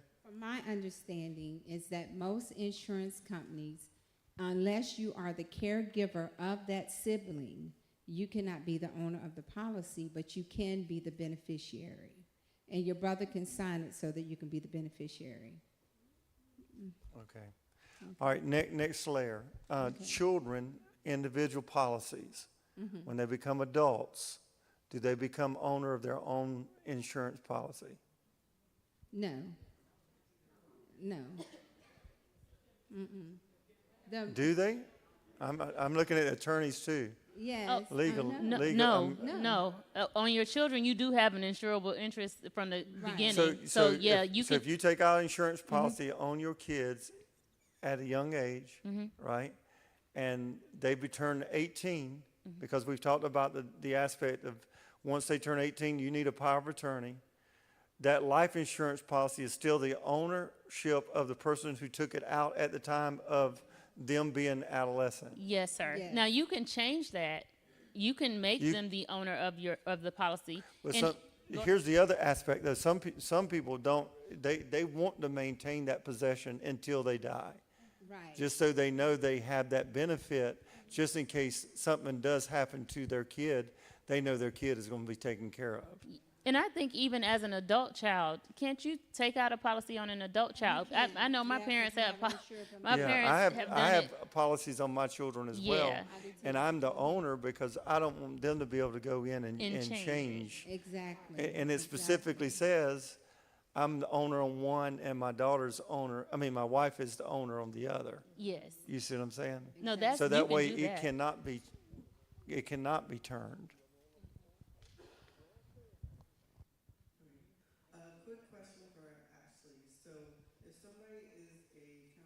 they have their own practice, would it be beneficial to have a living trust and a business trust? And what's the difference between those? And are there different kinds of business trusts? Yeah, there are different types of business trust. I actually refer those out to a partner, a colleague of mine.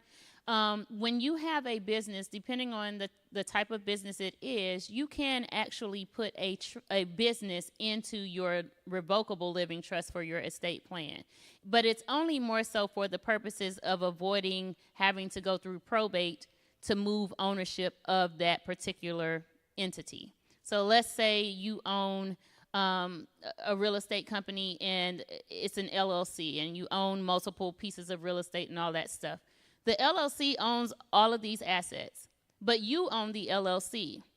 You could take that LLC and put it into your revocable trust that's a part of your estate plan and say, okay, what should happen with this asset? Does it go to my brother? Does it go to my sister? Does it get sold and all the proceeds get divided? You can do that by moving that asset into your revocable trust. But if you have an actual business trust that kind of runs the whole of the thing, that's different, and you can do that. But in any event, as a business owner, you should have a succession plan, which is essentially an estate plan for the business.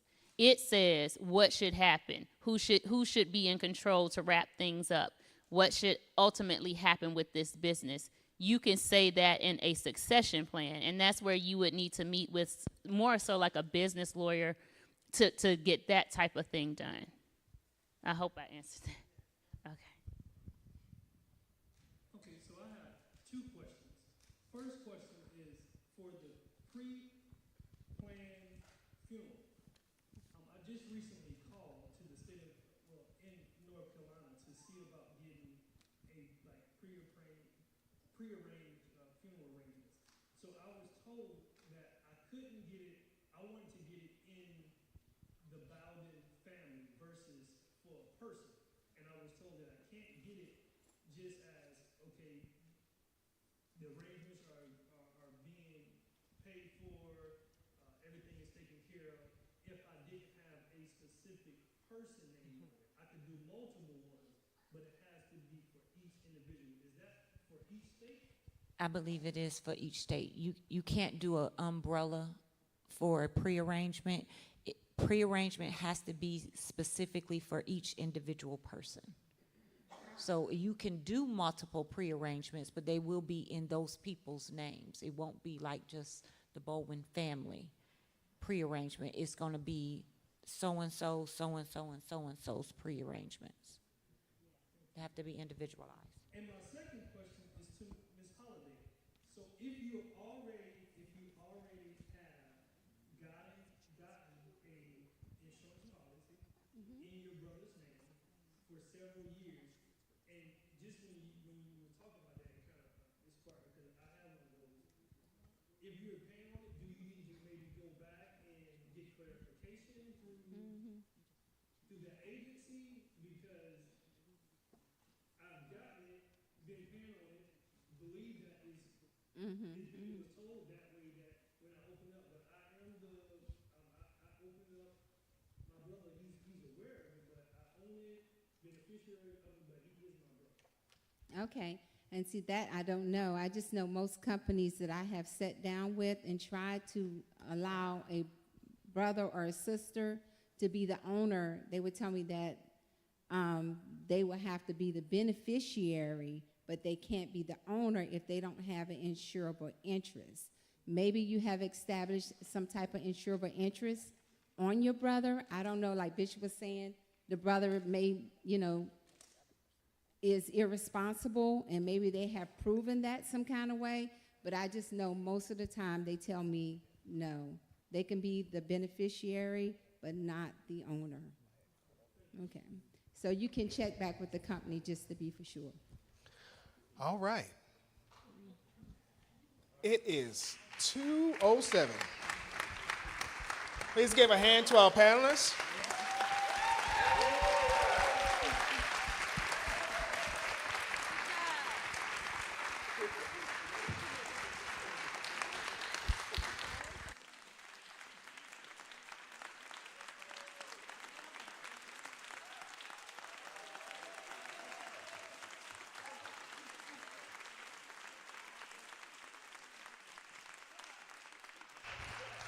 Is this something that y'all would like to see in the future? Would y'all partner with us again? Would y'all partner with us again in the future? Sure. Okay. Well, look at that. Our time is ended. Bishop, again, thank you for the use of the facility. It's an honor to be able to use it and come before the people. So again, to Bishop Roberts, thank you.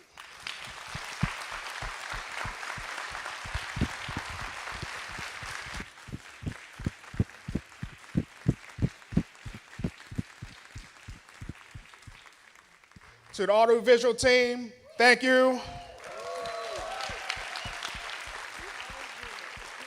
If you didn't know, this was live streamed on Facebook, so you'll be able to catch this in reruns. So share it.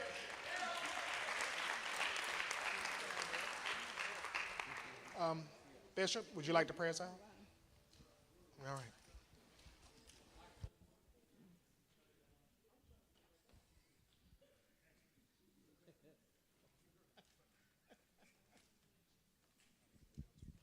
Father, we thank you for the day. We thank you for the wisdom that we've acquired today. The nuggets that's been placed inside of our to-do list that we have to do. And your word says, if any man lack wisdom, let him ask. That's not just biblically, it's also on business matters as well. So we've asked, and God, we've been given sound advice. And so we give you praise, honor, and glory for it now. That we have the advice, let's go and apply it.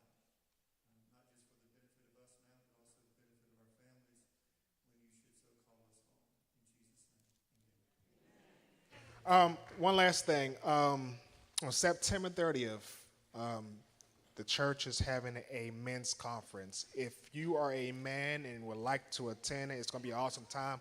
I highly encourage you to go ahead and sign up. And if anybody wants to help break down these tables, that would be great. Let's say thank you to Charles and Isis for putting this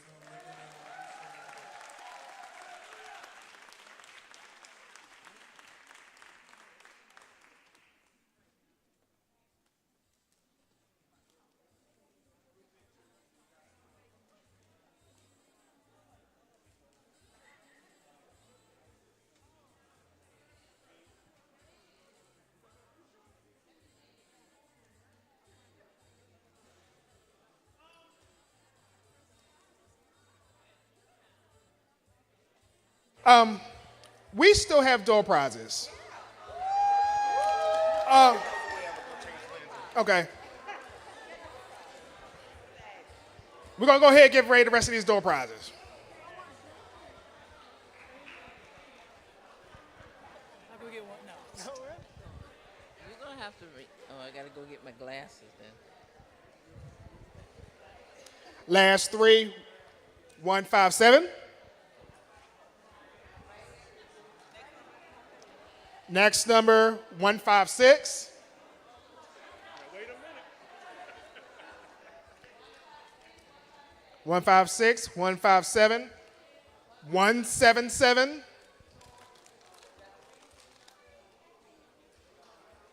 149,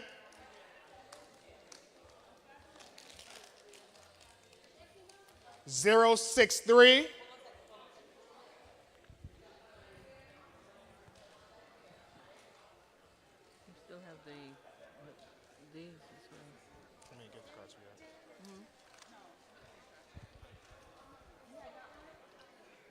'You want a gift card? Who do I give this to? Give it to me. You give it in. Give it to me. You give it in. Here you go. I'll take it for you. That's fine.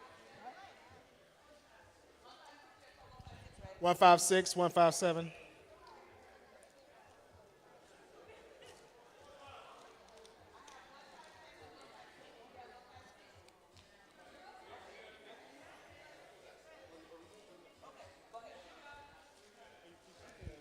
We have 170.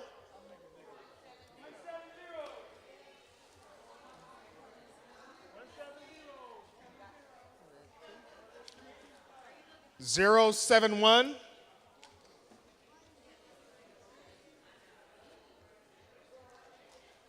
1 109. They all the same place? I don't know. Oh, okay. 109. 155.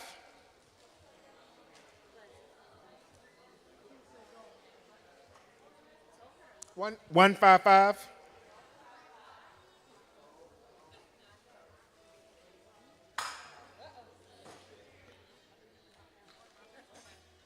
151.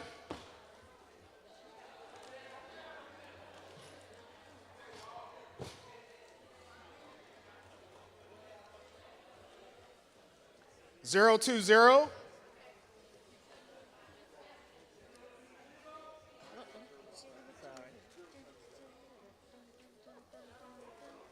075.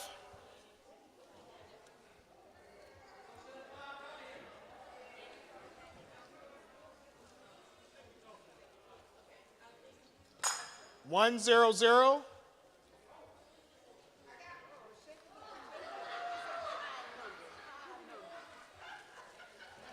011.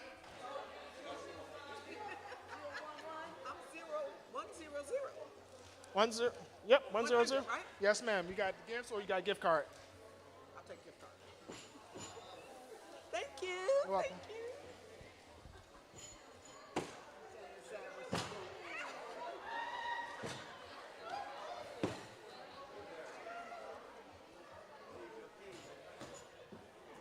115.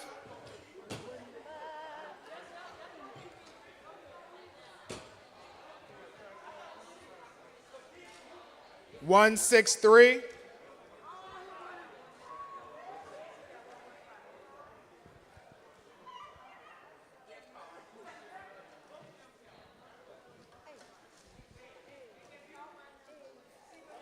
019. We got 3 left.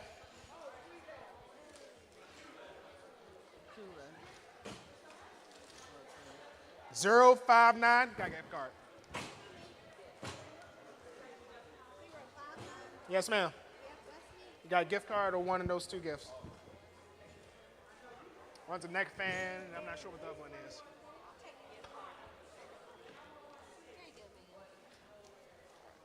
Thank you. 153.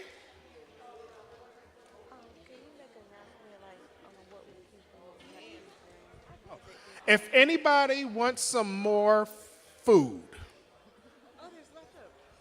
Oh, never mind. That's for the kids. That's for the kids. 159. Gentlemen with the tables, go ahead and put those tables out this door because we're going to go ahead and stack them up and take them out.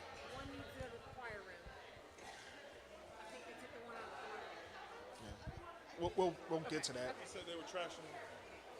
015. Those gifts.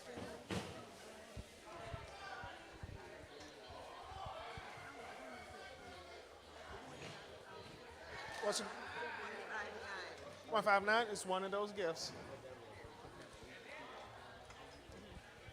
Oh, there's your last gift. Take it.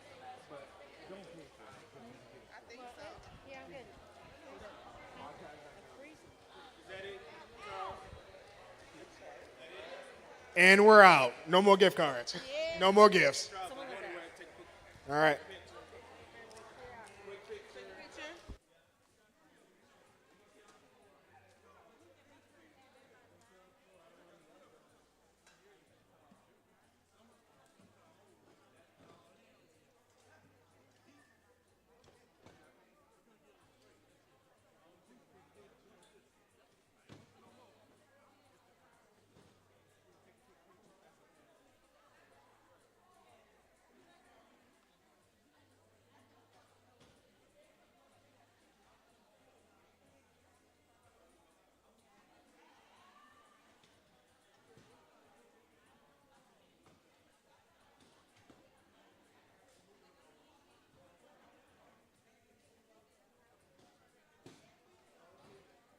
What would the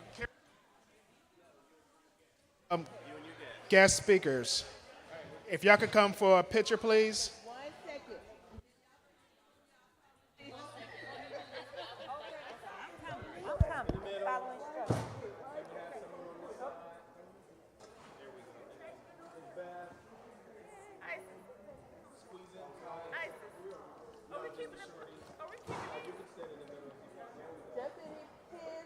We're not keeping the tablecloths though, right? No.